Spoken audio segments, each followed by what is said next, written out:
எல்லாருக்கும் வணக்கம். இந்த கதை எழுதி உங்களுக்கு சொல்லிட்டு இருக்க என்னுடைய பெயர் இந்து. எல்லாரும் நல்ல உடல் நலத்துடனும் மனமகிழ்ச்சியுடன் இருக்கணும். வாங்க நம்ம சிந்தனை பெட்டகத்துல புதுசா ஒரு கதை பார்க்கலாம். நாம இன்னிலிருந்து பார்க்க போற கதையினுடைய பெயர் அணு அணுவாய் அவஸ்தைகள். இந்த கதையில வரக்கூடிய பெயர், குணங்கள், காலம், நேரம், தகவல் எல்லாமே முழுக்க முழுக்க கற்பனையானது. யாரையும் குறிப்பிட்டு எழுதப்பட்டது கிடையாது. அணு அணுவாய் அவஸ்தைகள் கதை முழுக்க முழுக்க கற்பனையானவை மட்டுமே. யார் மனதையும் புண்படுத்துவதற்காக கிடையாது. யாரையும் குறிப்பிட்டும் எழுதப்படவில்லை. ஆகஸ்ட் 8ஆம் தேதி அன்னைக்கு காலையில வீட்ல இருந்து எந்திரிச்சு குளிச்சுட்டு வந்து தலையெல்லாம் நல்லா ஜெல் போட்டு தேய்ச்சிக்கிட்டு இருக்கிறான் பிரசாந்த். பிரசாந்த் அண்ணாத்திக்கு எந்திரிச்சு குளிக்கிறதே பெரிய அதிசயம். இதுல பாட்டெல்லாம் பாடிக்கிட்டு தலைக்கு ஜெல்லெல்லாம் போட்டுக்கிட்டு டிப் டாப்பா ரெடி ஆயிட்டு இருக்கிறத அப்பதான் எந்திரிச்சு உட்காந்துருக்கக்கூடிய அவன் அண்ணன் பரமேஷ் பாக்குறான். எந்திரிச்சவன் பெட்ஷீட்டை விளக்கிட்டு கண்ணெல்லாம் தொடச்சிட்டு பார்க்கும் பொழுது கண்ணாடி முன்னாடி நின்றுட்டு இருக்கக்கூடிய அவன் தம்பியை பார்த்துட்டு, ஏய் என்னடா இந்நேரத்துக்கு எந்திரிச்சிட்டு இப்படி மேக்கப் பண்ணிட்டு இருக்கிற, எங்க போயிட்டு இருக்கிற? அவன் எதுவுமே கண்டுக்காம கையில ஏதோ பவுடரை போட கிரீமை போடன்னு மூஞ்சியெல்லாம் தேய்ச்சிக்கிட்டு இருக்கிறான். சைக்கிள்ல மம்முட்டி அது இது நிலத்தி கட்டிட்டு இருக்கக்கூடிய அவங்க அப்பாவை எட்டி பார்த்துட்டு மறுபடியும் அவன் தம்பியை பாக்குறான். அவன் அதே மாதிரி உற்சாகத்தோட போட்டுட்டு இருக்கிறான். குடத்தை உள்ள எடுத்துட்டு வரக்கூடிய அவங்க அம்மாட்ட, மா என்னம்மா எங்க இவ்வளவு கிளம்பிட்டு இருக்கிறான், என்னவா என்ன விஷயம்? எங்கேயும் போக வேலை வெட்டி இல்லாம சுத்திட்டு இருக்கிறவனுக்கு காலங்காத்தால மேக்கப் போட்டு போற அளவுக்கு அப்படி என்ன வேலையாமா? அதை வந்து சொல்கிறேன், குடத்தை வச்சுட்டு வந்திருக்கிற. பைப் தண்ணி இன்னும் 1 மணி நேரம் தான் வருமாமா. அதுக்குள்ளே எல்லா பக்கத்துலையும் எடுத்து ஊற்றணும். பாத்ரூமில் இருக்கிற தொட்டி நடப்பினா மட்டும்தான் நம்ம அடுத்த வாரம் வரைக்கும் குளிக்க முடியும். உங்கள் பஞ்சாயத்து அப்புறமா வந்து வைக்கிறேன்.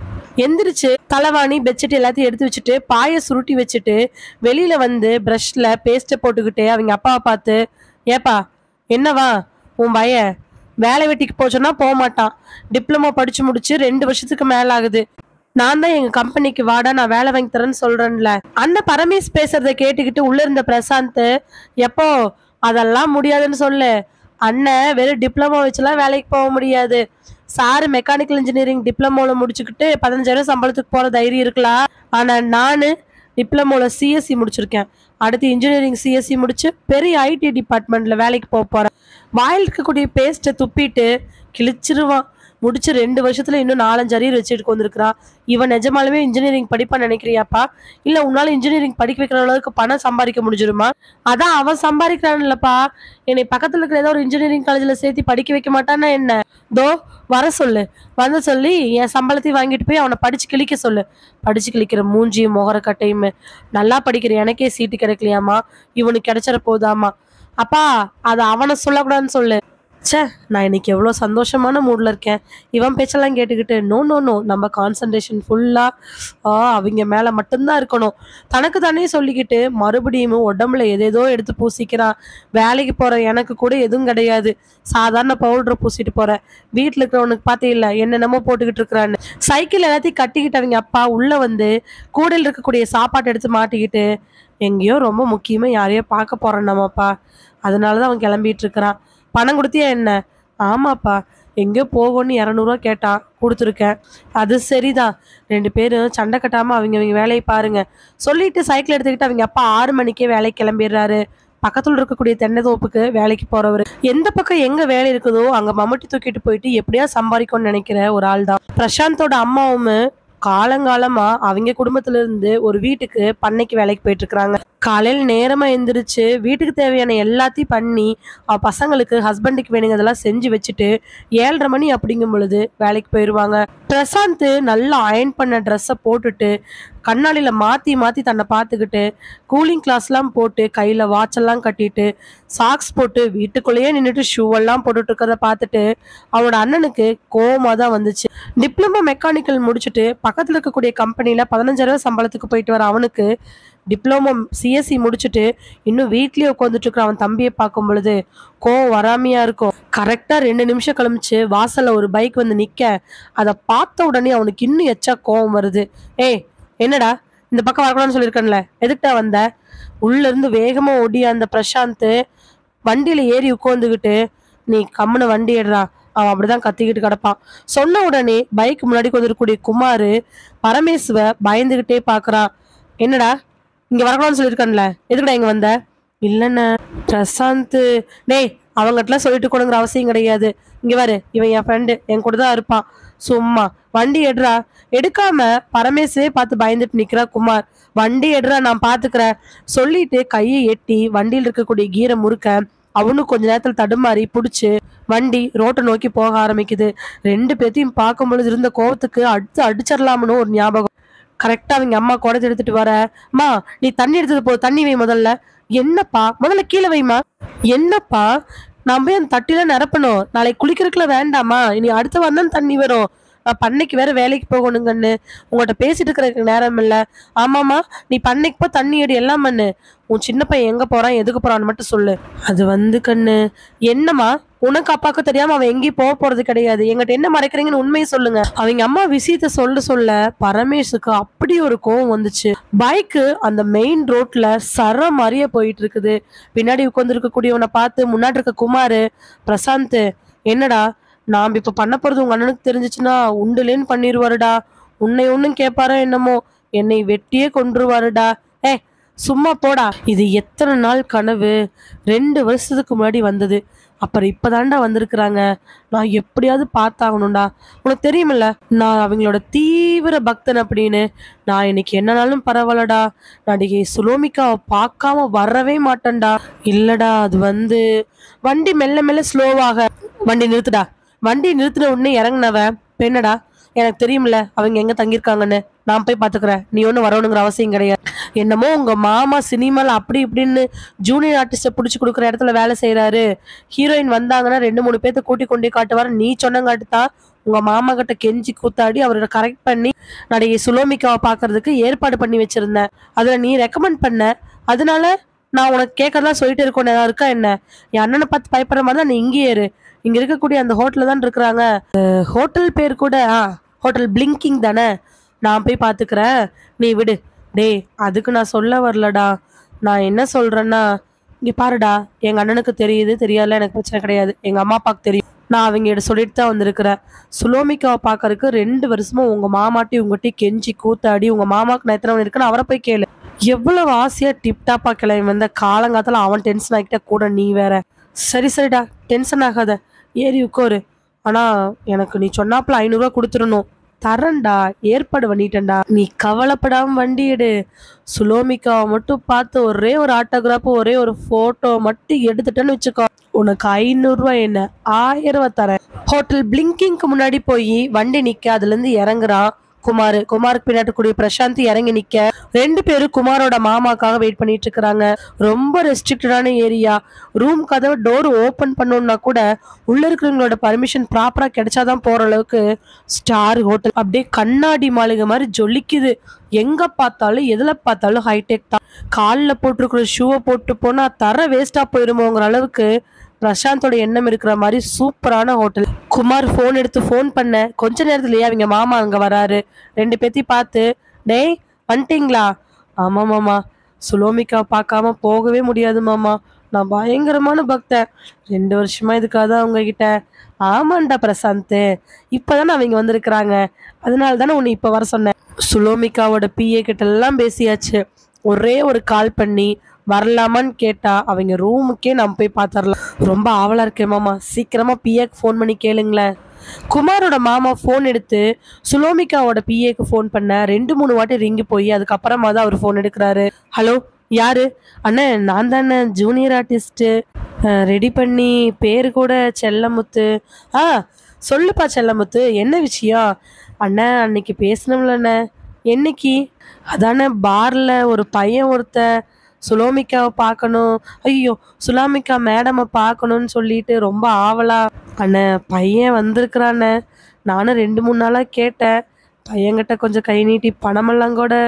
புரியுதுப்பா புரியுது, மேடமை பார்க்கணுமா? சரி இப்போ என்ன பண்ணுறதுன்னா, அண்ணா 2 பேர் தானே எங்கூட வருவாங்க, நாங்கள் 3 பேர் மேடம் பாட்டு உடனே வந்துடுறேண்ணே. 3 பேரா? 3 பேர்லாம் பார்க்க முடியாதுப்பா, யாரோ ஒருத்தர் வேணா பார்க்கலாம், ஒருத்தரை வேணா வர சொல்லுங்க, மேடம் ரொம்ப பிஸியாக இருக்காங்க, சாயங்காலம் மேடத்துக்கு ஷூட்டிங் இருக்கு, அதனால காலிலேருந்து கம்ப்ளீட்டாக ரெஸ்ட் எடுப்பாங்க, மதியம் 2 மணிக்கு மேலே மேக்கப் போட ஆரம்பிக்கணும். இப்போவே மேடம் மணி 6:45 தான் ஆகுதுன்னு தூங்கிட்டு இருந்தாலும் தூங்கிட்டு இருப்பாங்க, கேட்டுட்டு தான் பர்மிஷன் கேட்டு தான் சொல்ல முடியும், அப்படியே வந்தாலும் ஒருத்தர் தான்ப்பா வர முடியும், என்னால் 2-3 பேரில் அலோவ் பண்ண முடியாது. சரிண்ணே கேட்டுட்டு சொல்லுங்கண்ணே, நாங்க முடிவெடுத்து வைக்கிறோம். ஃபோன கட் பண்ணதுக்கு அப்புறமா செல்லமுத்து அவங்க 2 பார்த்து, மேடம் ரெஸ்ட் எடுத்துட்டு இருப்பாங்களாட்டு இருக்குது. அதனால கொஞ்சம் வெயிட் பண்ணுவோம். அப்புறம் குமாரு, பிரசாந்த் 2 பேத்துல யாரோ ஒருத்தர் தான் போக முடியும். யாருன்னு முடிவு பண்ணிக்கங்க. என்ன முடிவு பண்ணிக்கன்னு சொல்றீங்க? கண்டிப்பா நான் தான் போவேன். டேய் குமாரு, டேய் நான் ஒண்ணுமே சொல்லல பிரசாந்த். நீயே போயிட்டு வா. நீ பார்க்கணும் தானே இவ்ளோ பண்ணிட்டு இருந்த. தாராளமா போயிட்டு வா. உள்ள இருக்கக்கூடிய ஃபோன் எடுத்து கேமராவ ஆன் பண்ணி வச்சுக்க. கையில இருக்கக்கூடிய பேப்பரு, பேனா எல்லாத்தையும் ரெடியா வச்சிருக்கிறான். உள்ள போன உடனே மேம்க்கு கைய குடுத்து ஆட்டோகிராஃப் வாங்கிட்டு ஒரு ஃபோட்டோ எடுத்துட்டு வந்துரணும். மேம பார்த்து பேசியே ஆகணும். ஐயையோ! அக்டோபர் 8 என் வாழ்க்கையில மறக்க முடியாத நாளா அமையப் போதே. நான் என்ன பண்ணுவேன்? ஏது பண்ணுவேன்? தலகால் புரியவே மாட்டேங்குதே.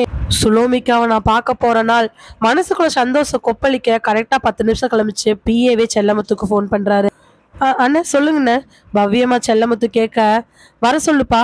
சொன்ன உடனே அவர் பவ்யமா சரின்னு சொல்லிட்டு ஃபோனை வைக்க, பிரசாந்த் கிட்ட இந்த விஷயத்த சொன்ன உடனே அவனுக்கு அப்படி ஒரு உற்சாகம். தைரியமா ரொம்ப ஸ்டைலா அந்த ஹோட்டலுக்குள்ள போய் 4th ஃப்ளோர்ல இருக்கக்கூடிய 16வது ரூம், அதாவது ரூம் நம்பர் 416க்கு கெத்தா நடந்து போறான். காக்கா கூட கிடையாது. ஓ, 5 ஸ்டார் ஹோட்டல்னா எல்லாம் கதவை சாத்திக்குவாங்க போல. கசமுசா கிடையாது, எதுவும் கிடையாது. ஒவ்வொரு ரூமு கடையில எவ்வளோ கேப்பு. அடாடாடாடா, சீக்கிரமா இன்ஜினியரிங் முடிச்சு பெரிய ஐடி கம்பெனிக்கு வேலைக்கு போய் மாசம் எப்படி 2 லட்ச ரூபா தருவான்னு சொல்லியிருக்காங்க. வாங்கி சந்தோஷமா இருந்துட வேண்டியது. ஐடி கம்பெனிக்கு போனா 2 லட்ச ரூபா சம்பளம் தருவாங்கன்னு யாரோ பிரசாந்தை ஏமாத்திருப்பாங்க போல. பாவம். மெல்ல மெல்ல நடந்து போய் ரூம் நம்பர் 416க்கு முன்னாடி நிக்கிறான். கதவை திறக்கலாமா வேண்டாமா? தட்டி பார்க்கலாமா? காலிங் பெல் இருக்கு, அமர்த்தி பார்க்கலாமா? ஆமா, டீசெண்டா நடந்துக்கணும் சொல்லிட்டு காலரை ஒரு வாட்டி அட்ஜஸ்ட் பண்ணிட்டு எல்லாமே சரியா இருக்கான்னு செக் பண்ணிட்டு காலிங் பெல் அமுத்துறான். பெரிய ஹோட்டல்னா பெரிய ஹோட்டல் தான். வீட்டுக்கே அப்பா காலிங் பெல் வைக்கல, இவங்க ரூமுக்கு வச்சிருக்காங்களே. 2-3 வாட்டி அழுத்தினதுக்கு அப்புறமே சத்தம் எதுவுமே வெளியில வரல. போனை பண்ணி குமார் மாமா கிட்டே கேட்டுடலாமா? சேச்சா, ஒருவேளை ரூம்ல இல்லைன்னா, யாருமே எடுக்கலைன்னா, வரலைன்னா, வெளியில வான்னு சொல்லிட்டாங்கன்னா என்ன பண்றது? அதனால என்னன்னாலும் பரவாயில்ல, இங்கே இருந்து பார்த்துட்டு போயிட வேண்டியதான். மறுபடியும் 2-3 வாட்டி அழுத்தியுமே வெளியில ஆள் வரவே இல்லை. ஏதாவது பண்ணலாமா? கதவைக்கே தள்ளி பார்க்கலாமான்னு நினைச்சுக்கிட்டு கதவை தள்ளி பார்த்தவனுக்கு கதவை திறந்துருச்சு. ஆஹா, கதவை திறந்துருச்சே, உள்ள போயிட வேண்டியதுதான். ஒருவேளை மேடம் குளிச்சுக்கிட்டு இருந்தாங்கன்னா, சீச்சி, கதவை திறந்து போட்டு எதுக்காக குளிக்க போறாங்க? இது என்ன சினிமாவா? நினைச்சுக்கிட்டு கதவை மெல்ல திறந்துக்கிட்டு உள்ள போறான். கதவை கைப்பிடி பிடிச்சு உள்ள திறந்துக்கிட்டு மெல்ல போய், மேடம், சுலோமிகா மேடம், மேடம், நான் உங்களுடைய பெரிய ஃபேன். இப்போ நீங்கள் ரீசனாக நடித்த படத்தில் ஒரு கேரக்டர் பண்ணியிருந்தீங்கள்ல, அது எனக்கு ரொம்ப பிடிச்சி போய் உங்களை பார்க்கணுன்னு பேசிக்கிட்டே அந்த ரூமுக்குள்ளே மெல்ல மெல்ல போகிறான். முதல்ல ஒரு 10 அடிக்கு வெறும் பாதம் மட்டும்தான். அதுக்கப்புறமா தான் ஒரு பெரிய பிரம்மாண்டமான அறை ஆரம்பிக்குது. வீட்டு வாடகைக்கு விட்டோம்னா கண்டிப்பாக மாதத்துக்கு 20,000-இருந்து 25,000 ரூபாய்க்கு விடலாங்கிற அளவுக்கு சூப்பரான ரூமு. கண் பார்வை பெட்டுக்கு போக அங்கேயும் இங்கேயும் போக, பெட்டில் இருக்கக்கூடிய பிரம்மாண்டங்கள், அங்கே இருக்கக்கூடிய டிவி எல்லாத்தையும் பார்த்துக்கிட்டு சுலோமிகா மேடம் கூப்பிட்டுக்கிட்டே திரும்பி பார்த்தவனுக்கு அந்த ரூமில் இருக்கக்கூடிய பாத்ரூமுக்கு பக்கத்தில் சுலோமிகா கீழே உட்கார்ந்த பார்க்கல சாஞ்சு கிடக்கிறது தெரியுது. மேடம், சுலோமிகா மேடம், படத்தில் பார்க்கும்போது ரொம்ப அழகாக இருந்தாங்க, இப்போ என்ன கலர் ரொம்ப கம்மியாக தெரியுறாங்க நினச்சிக்கிட்டே சுலோமிகா பக்கத்தில் போய் அவங்க கன்னத்தை தட்டி தட்டி பார்க்குறான். ஆனால் அவங்க எந்திரிக்கவே இல்லை. மேடம், சுலோமிகா மேடம், அவன் உடம்ப பிடிச்ச ஆட்டை பக்கத்தில் இருக்கக்கூடிய தண்ணி எடுத்து மூஞ்சில் தெளிக்கன்னு என்னென்னமோ பண்ணி பார்த்துமே சுலோமிக்காவோட தலை தொங்கி தான் கிடக்குது. யாராவது வாங்களே, யாராவது வாங்க, சீக்கிரமா வாங்க. வெளியில வந்து எட்டி பார்த்து கூப்பிடலான்னு பார்த்தா கூட 5 ஸ்டார் ஹோட்டல் இப்படி கத்திட்டு இருக்கிறானேன்னு சொல்லிட்டு யாராவது கூப்பிட்டுருவாங்களோன்னு பயமா இருந்துச்சு. அவன் சுலோமிகா மேடம், மேடம் எந்திரிங்க மேடம், மேடம் எந்திரிங்க மேடம். சுலோமிகாவோட கழுத்து, கை, கண்ணை எல்லாத்துலேயுமே சிவப்பு சிவப்பா திட்டு திட்டா ஏதோ தடங்க. உடம்பெல்லாம் அதிகமாக டயர்டா, யாரோ அடிச்சு போட்ட மாதிரி முடியெல்லாம் களைஞ்சு கிடக்குது. ஒருவேளை கீழே விழுந்துட்டாங்களோ எதுவுமே அவனால யோசிக்க முடியல. சுலோமிகா மயக்கம் போட்டு கிடக்குறாங்கன்னு நினச்சிக்கிட்டு அவங்கள எழுப்ப பார்க்குறான். பிரசாந்தோட மூளை அப்போதைக்கு வேலை செய்யலின்னு கூட சொல்லலாம். பெட்டுக்கிட்ட போக ஃபோனை எடுக்க என்ன பண்ணுறன்னு தெரியாமல் தடுமாறிட்டு இருக்கிற அதே நேரத்தில் டப்புன்னு யாரோ கதவை திறந்துட்டு உள்ள வர, அவன் கண் பார்வை அவங்க வர திசையை நோக்கி போக ஒரு ஆள் உள்ள வராரு. என்னப்பா, யாருப்பா? சார், நான் தான் சார், சுலோமிகா மேடம் பார்க்கறக்காக குமார் அவங்க மாமா செல்லமுத்து மூலமா வந்த பையன். உள்ள வந்து சுலோமிகா பார்த்த சுலோமிகாவோட பிஏ, மேடம், மேடம் என்னாச்சு? மேடம் என்னாச்சு? பக்கத்துல போய் நின்னுட்டு கத்துறாரே தவிர தண்ணியெல்லாம் எடுத்து எதுவும் தெளிக்கவே இல்ல. மேடம் என்னாச்சு மேடம்? எந்திரிங்க மேடம். மெல்ல மெல்ல பக்கத்துல நடந்து போய் சுலோமிகாவோட மூக்கு பக்கத்துல மூச்சை வச்சு பார்க்கறாரு. மூச்சு எதுவுமே இல்ல. டக்குன்னு பின்னாடி எந்திரிச்சு வந்தவரு, ஐயோ சார், என்ன சார் ஆச்சு மேடம்க்கு? ஏன் சார் மயக்கம் போட்டு கிடக்குறாங்க? மயக்கமா? அட பாவி, மேடமை பார்க்கறன்னு உள்ள வந்து மேடம் இப்படி கொன்னுட்டியேடா. அவருடைய பிஏ இந்த வார்த்தையை சொன்ன அடுத்த நிமிஷம் பிரசாந்துக்கு உலகமே அப்படியே சுத்துற மாதிரி ஆயிடுச்சு. சார் நானா?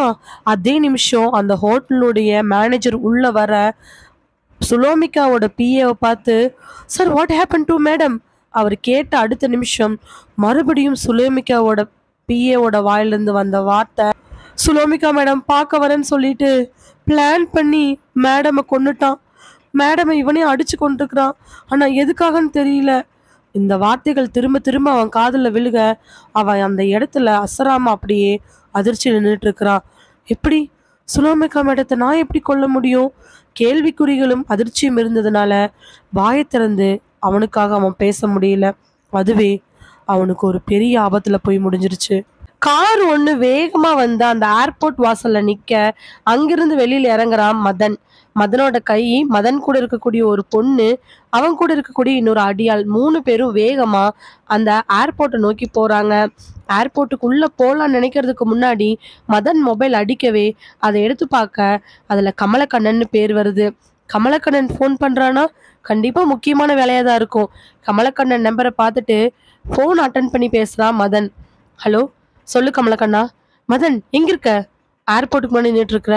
உள்ள போய் செக்இன் பண்ண போறோம். ஏய் ஒரு நிமிஷம் அங்கேயே வெயிட் பண்ணு, நானும் ஏர்போர்ட்டுக்கு வெளியில் தான் இருக்கேன். ஏன் என்ன விஷயம் சொல்ற, வெயிட் பண்ணு. சொன்னதுக்கு அப்புறமா வெயிட் பண்ணிட்டு இருக்கிறாங்க. ஆல்ரெடி ஏரோப்ளைனுக்கு லேட் ஆயிடுச்சு, உள்ள போகணுங்கிற எமர்ஜென்சி. அதே நேரத்துல சொல்லி 2 நிமிஷத்துக்குள்ள மூச்சரிக்க கமலக்கண்ணன் ஒடியாடுறாரு. பேக்கெட்ல இருக்கக்கூடிய போன்லாம் விழுந்துடக்கூடாதுன்னு கண்ணாடியை அட்ஜஸ்ட் பண்ணிக்கிட்டு நல்லா நொண்டி நொண்டி ஒடியாடுறாரு கமலக்கண்ணன். மதன் பக்கத்துல வந்து நின்றுட்டு, மதனு சொல்லுங்க கமலக்கண்ணன், எதுக்கா இவ்வளோ அவசரமா வரீங்க? லேட் ஆயிடுச்சு தெரியுமில்ல, உள்ள செக்இன் பண்ணணும், அப்பதான் சரியா இருக்கும். நீங்க என்ன அவசரம் இப்போ வந்திருக்கீங்க? கமலக்கண்ணன் மூச்சு அரைக்கவே, மதன் சரக்கு தயவு செஞ்சு இப்போ உள்ள கொண்டு போக வேண்டாம், பெரிய பிரச்சனை ஆயிடும். கமலக்கண்ணன் சொல்ற அடுத்த நிமிஷம் மதனுக்கு சுள்ளுன்னு கோவம் வந்துருச்சு. என்ன விளையாடுறியா? எவ்வளோ பெரிய விஷயத்த இறக்கி இருக்குது. மொத்தமா எங்க 3 பேர்த்துக்கிட்ட 2.5 கோடிக்கு மேல சரக்கு இருக்கு. அது இந்த பொண்ணு யாருன்னு தெரியுமில்ல உனக்கு? தெரியும் மதனு, ஆனா இப்ப வேண்டாம். ஏய், சரக்க பெட்டியிலையோ இல்ல வேற எங்கேயோ கடத்திட்டு போனா கூட பரவாயில்ல, அந்த பொண்ணோட உடம்புக்குள்ளேயுமே தோ இங்க நிக்கிறானி, இவனோட மண்டைக்குள்ளே வச்சிருக்கிறேன். இப்ப வேண்டான்னு சொன்னீங்கன்னா, அதுதான் அந்த ஆஃபீஸரை பிடிச்சி எல்லாம் பேசிட்டேன்னு சொன்னீங்க, அப்புறம் என்ன? ஆஃபீஸர் தான் எனக்கு காலைல ஃபோன் பண்ணாரு. சூழ்நிலை ரொம்ப கிரிட்டிக்கலாக இருக்குதாம்மா, அதனால தயவு செஞ்சு ஏர்போர்ட்டுக்குள்ளே எதையுமே எடுத்துகிட்டு வர வேண்டாம்னு சொன்னார். நானும் காலிலேருந்து உனக்கு ஃபோன் பண்ணிகிட்டே இருக்கேன், ஃபோனு சுவிட்ச் ஆஃப்னு வந்துச்சு. உன் வீட்டு லேண்ட்லைனுக்கு கூட பண்ணேன், ஆனால் நீ அந்த வீட்டில் இல்லை, இன்னொரு வீட்டில் இருக்கிறேன்னு சொல்லி சொன்னாங்க. உன்னை பிடிக்கிறதுக்குள்ள பெரும்பாடு, எப்படி ஏர்போர்ட்டுக்கு வருவின்ட்டு மூச்சரிக்கே ஒடியாந்த.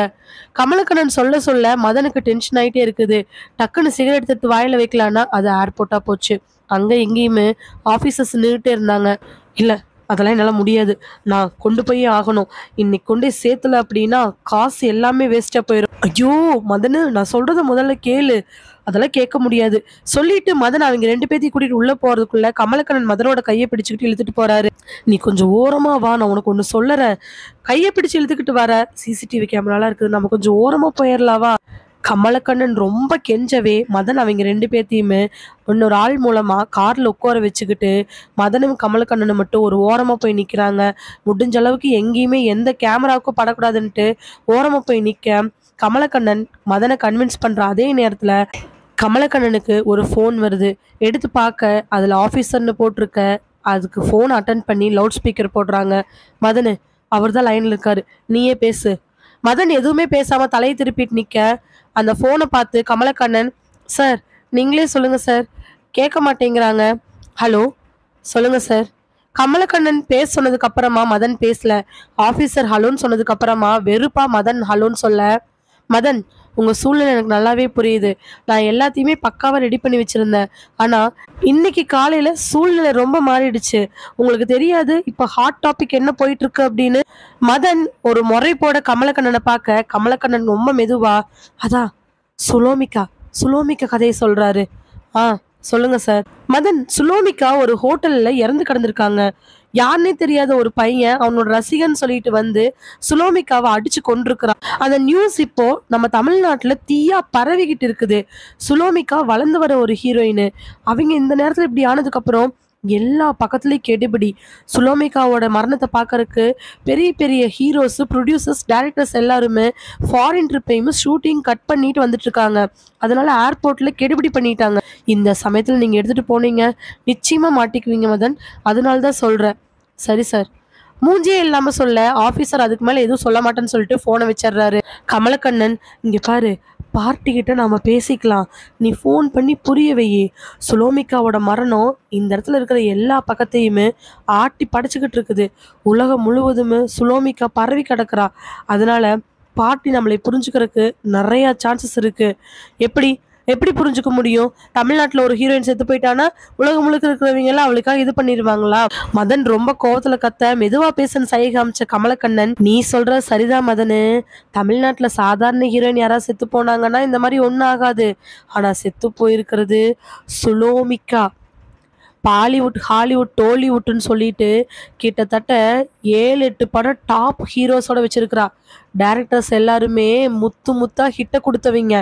இன்னும் 20-30 வருஷத்துக்கு அவளை அசைச்சிக்க முடியாதுங்கிற அளவுக்கு தமிழ் சினிமால கடந்த 3-4 வருஷமா ஸ்ட்ராங்கா நின்றுட்டு இருக்க தெரியுமா?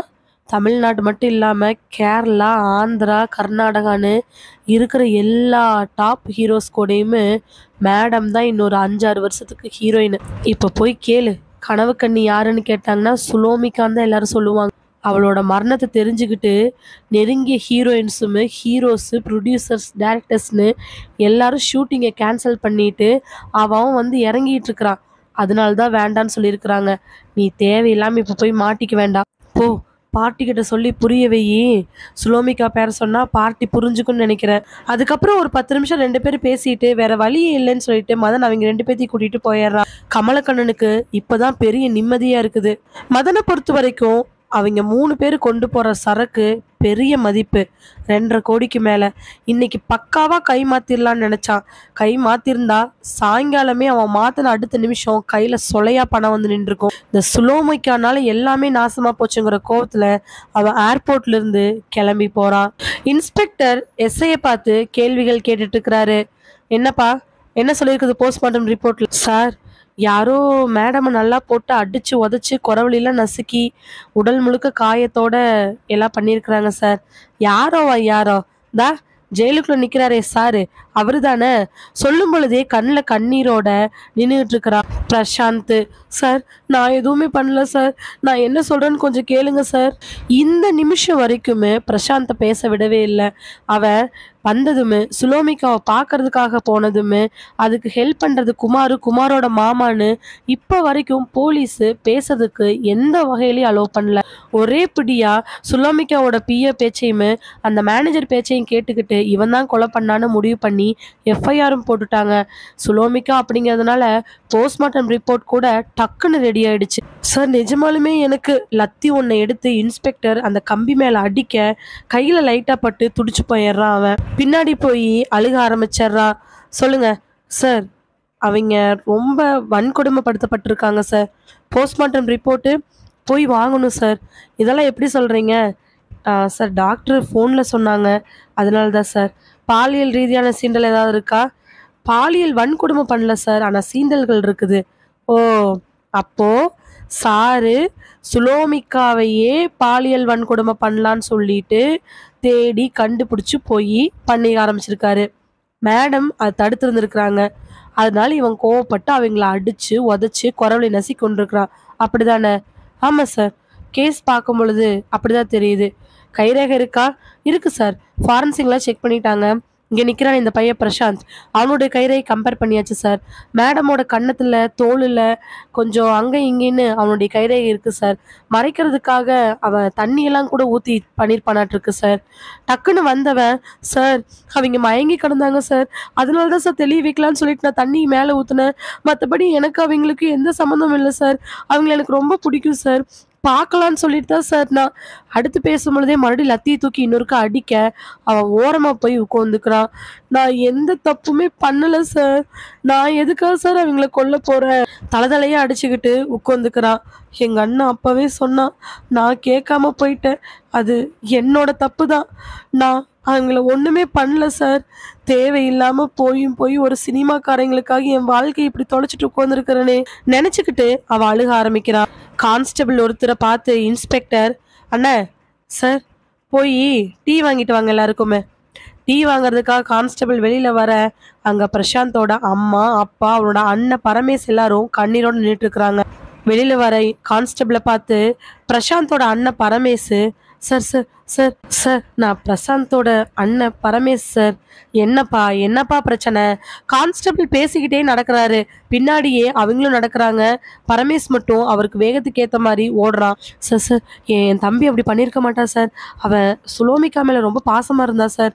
ரொம்ப அவங்கள விரும்பினா சார்." சொன்ன உடனே அவர் டக்குன்னு முறைக்க, "ஒரு ஹீரோயினை தான் சார். அதனால தான் சார் அவன் ஃப்ரெண்டு மூலமா, அவன் ஃப்ரெண்டு குமார் அவங்க மாமா மூலமா தான் சார் என் தம்பி அந்த ஹோட்டலுக்கு கூட்டிட்டு போனான். அவன் போன நேரத்துக்குமே கொலை நடந்ததுக்குமே கண்டிப்பா என் தம்பி தப்பு பண்ணியிருக்க மாட்டான் சார். கொஞ்சம் கெஞ்சி கேட்குறேன் சார்." டக்குன்னு நின்னவர், "எங்கிட்ட ஏன்பா கெஞ்சுற?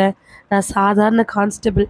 உள்ள இன்ஸ்பெக்டரும் சப் இன்ஸ்பெக்டருமே பக்காவா உன் தம்பி தான் கொலை பண்ணியிருக்கிறாங்கன்னு அடிச்சு ஒட்டிட்டாங்க. சொல்கிறேனேன்னு தப்பாக எடுத்துக்காதப்பா. இந்த கொலை யார் பண்ணாங்க, எதுக்கு பண்ணாங்கன்னு கூட இனிமேல் தேட மாட்டாங்க. ஒரு குற்றவாளி கிடச்சிட்டா, அதுவுமே ஒரு ஆடடையாளம் இல்லாத, எந்த ஃபேமஸும் இல்லாத ஒரு பையன். அவன் பாலியல் வன்கொடுமையை தூண்டுனா, அதனால சுலோமிக்கா தடுத்தாங்க. கோவப்பட்டவன் அடிச்சு கொன்னுட்டான்னு க்ளோஸ் பண்ணிட்டாங்கப்பா. இல்லைனா மேலிடத்துலேருந்து அவங்களுக்கு பெரிய ப்ரெஷர் வரும். வச்சு பார்க்கும் பொழுது உன் தம்பிக்கு பெருமளவில் தண்டனை வாங்கி கொடுக்க போகிறாங்க. இனி குற்றவாளியே வந்து தானா நான் தான் குற்றத்தை பண்ணுனேன் அப்படின்னு சொன்னாலுமே நிச்சயமாக நீ இல்லை, இதோ இங்கே நிற்கிறானே இந்த பையன்தான் பண்ணுனான்னு கண்டிப்பாக முடிவு பண்ணிடுவாங்கப்பா. ஏன்னா கொலை நடந்தப்போ தெரிஞ்சோ தெரியாமலோ உன் தம்பி அந்த இடத்துல இருந்திருக்கிறான். சுலோமிகாவோட பியும் மேனேஜரும் வரும் பொழுது அவன் அந்த அம்மாவை தாங்கி பிடிச்சிக்கிட்டு கன்னத்தில் தண்ணியெல்லாம் தெளித்து அடிச்சுக்கிட்டு இருந்திருக்கிறான். இதை விட முக்கியமான விஷயம், உன் தம்பியோட கைரேகை அந்த அம்மா உடம்புல ஒரு சில இடங்கள் இருக்குதுப்பா. சார், அது வந்து அவன் அந்த அம்மாவை எழுப்புறதுக்காக தட்டினதுனால தானே சார்? ஆமாப்பா. அது ஊர் உலகத்தில் சின்ன குழந்தைகிட்ட போய் சொன்னால் கூட நல்லா சினிமா பார்க்குற குழந்தைங்க இந்த விஷயத்த சொல்லிடும். இருந்தாலும் போலீஸ் டிபார்ட்மெண்ட்டில் 95% பேர் நல்லவங்களாக தான் இருப்பாங்க. 5% பேர் வேற வழி இல்லாமல் தப்பு பண்ண தான் செய்வாங்க. அந்த மாதிரி ஒரு இடத்துல வந்து நீங்கள் மாட்டிக்கிட்டீங்க. சுலோமிகா மேலே இருக்கக்கூடிய மோகத்தினால உன் தம்பி அந்த ஹோட்டலில் ஆள் மூலமாக தேடி போய் சுலோமிகாவை பாலியல் வன்கொடுமை செய்யலான்னு முடிவு பண்ணானாமா. அப்போது பண்ணும் பொழுது சுலோமிகா தடுத்துருக்குறாங்க. உன் தம்பி அங்கே இருக்கிற பொருட்களை வச்சுமே சுலோமிகாவை கையாலையுமே கொண்டிருக்கிறான்னு எஃப்ஐஆரை க்ளோஸ் பண்ண போகிறாங்கப்பா. நாளைக்கு அவனை கோர்ட்டில் ப்ரொடியூஸ் பண்ண போகிறாங்க. நிச்சயமாக எப்படி பார்த்தாலுமே சுலோமிகாவை கொண்டது உன் தம்பி தானே ப்ரூஃப் ஆக போகுது. அவனுக்கு மரண தண்டனை கிடைச்சா கூட ஆச்சரியப்படுறதுக்கு இல்லைப்பா.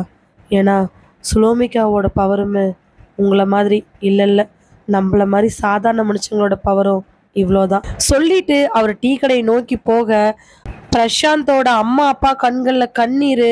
பரமேசு ஒரு நிமிஷம் ஆடி போய் நிற்கிறான். நியூஸ் பேப்பரு, டிவி சேனல்ஸ்னு எல்லா பக்கத்துலேயுமே இஷ்டத்துக்கு பேசிக்கிட்டு இருக்கிறாங்க. காதுகளில் வந்து விழக்கூடிய ஒவ்வொரு நிமிஷத்துக்குமே நியூஸு வித்தியாசமாக மாறிட்டு இருக்குது. தோ இப்போ கூட அடிஷ்னலாக 2 வார்த்தையை சேர்த்து நியூஸ் வாசிக்கிறது பரமேசுவோட காதில் கேட்கவே முடியாத அளவுக்கு வார்த்தைகளோட வந்துகிட்டு இருக்குது. பிரசாந்த் என்கின்ற இளைஞன் வேலை வெட்டி இல்லாமல் சும்மா இருந்தவர். அவர் சுலோமிகா மேல இருக்கக்கூடிய பெரிய ஆசையினால ரொம்ப நாளும் அவங்கள ஃபாலோ பண்ணிட்டு இருந்திருக்காரு. எப்படியாவது சுலோமிகாவை கல்யாணம் பண்ணி ஆகணும், அவங்கள அடைஞ்சாகணும் அப்படிங்கிற வெறியில் இருந்திருக்கிறாரு. தகுந்த நேரம் கிடைக்கும் பொழுது அவர் சுலோமிகாவை பாலியல் வன்கொடுமை செய்யறதுக்கு தூண்டி அவங்க தடுத்ததுனால அவங்கள கொண்டிருக்கிறாரு. இதுக்காக இந்த இளைஞன் கிட்டத்தட்ட 3-4 வருடங்களா அதற்கு முயற்சி செஞ்சிருந்தா பின்னணி ரிப்போர்ட் சொல்லுது. இந்த மாதிரியான விஷயங்கள் காதுல கேட்க கேட்க பரமேஷ்க்கு உடலெல்லாம் நடுங்க ஆரம்பிக்குது. கான்ஸ்டபிள் சொன்ன மாதிரி நம்ம தம்பிக்கு மரண தண்டனையோ ஆயுள் தண்டனையோ தான் முடிவாக இருக்குமான்னு 99% மேலேயே கன்ஃபார்ம் பண்ணிட்டாங்க பிரசாந்தோட குடும்பத்தினர். எஸ்பி ஆஃபீஸில் எல்லா இன்ஸ்பெக்டர் சப் இன்ஸ்பெக்டர்னு முக்கியமான போலீஸ் அதிகாரிகளுக்கு எல்லாத்துக்கும் மீட்டிங் நடக்குது. எஸ்பி மெயினாக உட்காந்துருக்க இன்ஸ்பெக்டர் சப் இன்ஸ்பெக்டர் எல்லாருமே அந்த மீட்டிங்கில் உட்காந்துட்ருக்குறாங்க. எஸ்பி எல்லாரையும் பார்த்து பேச ஆரம்பிக்கிறாரு. Good morning. Good morning sir. இருக்கிறவங்க எல்லாரும் கோரஸாக சொல்ல அவர் மறுபடியும் தன்னோட பேச்சை தொடர்றாரு. எதுக்காக நான் எமர்ஜென்சியாக இன்ஸ்பெக்டர் அண்ட் சப் இன்ஸ்பெக்டர் 2 பேர்த்துக்கு மீட்டிங் அரேஞ்ச் பண்ணணும் அப்படின்னு நான் ஏற்பாடு பண்ணியிருக்கும் பொழுதே உங்களுக்கு நல்லாவே தெரியும் இது ஒரு இம்பார்ட்டண்ட்டான மீட்டிங் அப்படின்னு. ஆமாம், இன்னைக்கு காலையில் ரொம்ப ஏர்லி மார்னிங் எனக்கு ஒரு கால் வந்துச்சு. பெங்களூர்லேருந்து பேசுனாங்க. பெங்களூர் போலீஸ் தான் பேசுனாங்க. பெங்களூரில் ஒரு கொள்ள கும்பலை பிடிச்சிருந்துருக்குறாங்க. அவங்க பெங்களூர்ல இருந்துக்கிட்டு நம்ம நாட்டுக்குள்ளேயுமே வெளியிலையுமே பல கடத்தல்களை பண்ணிட்டு இருக்கிறாங்க.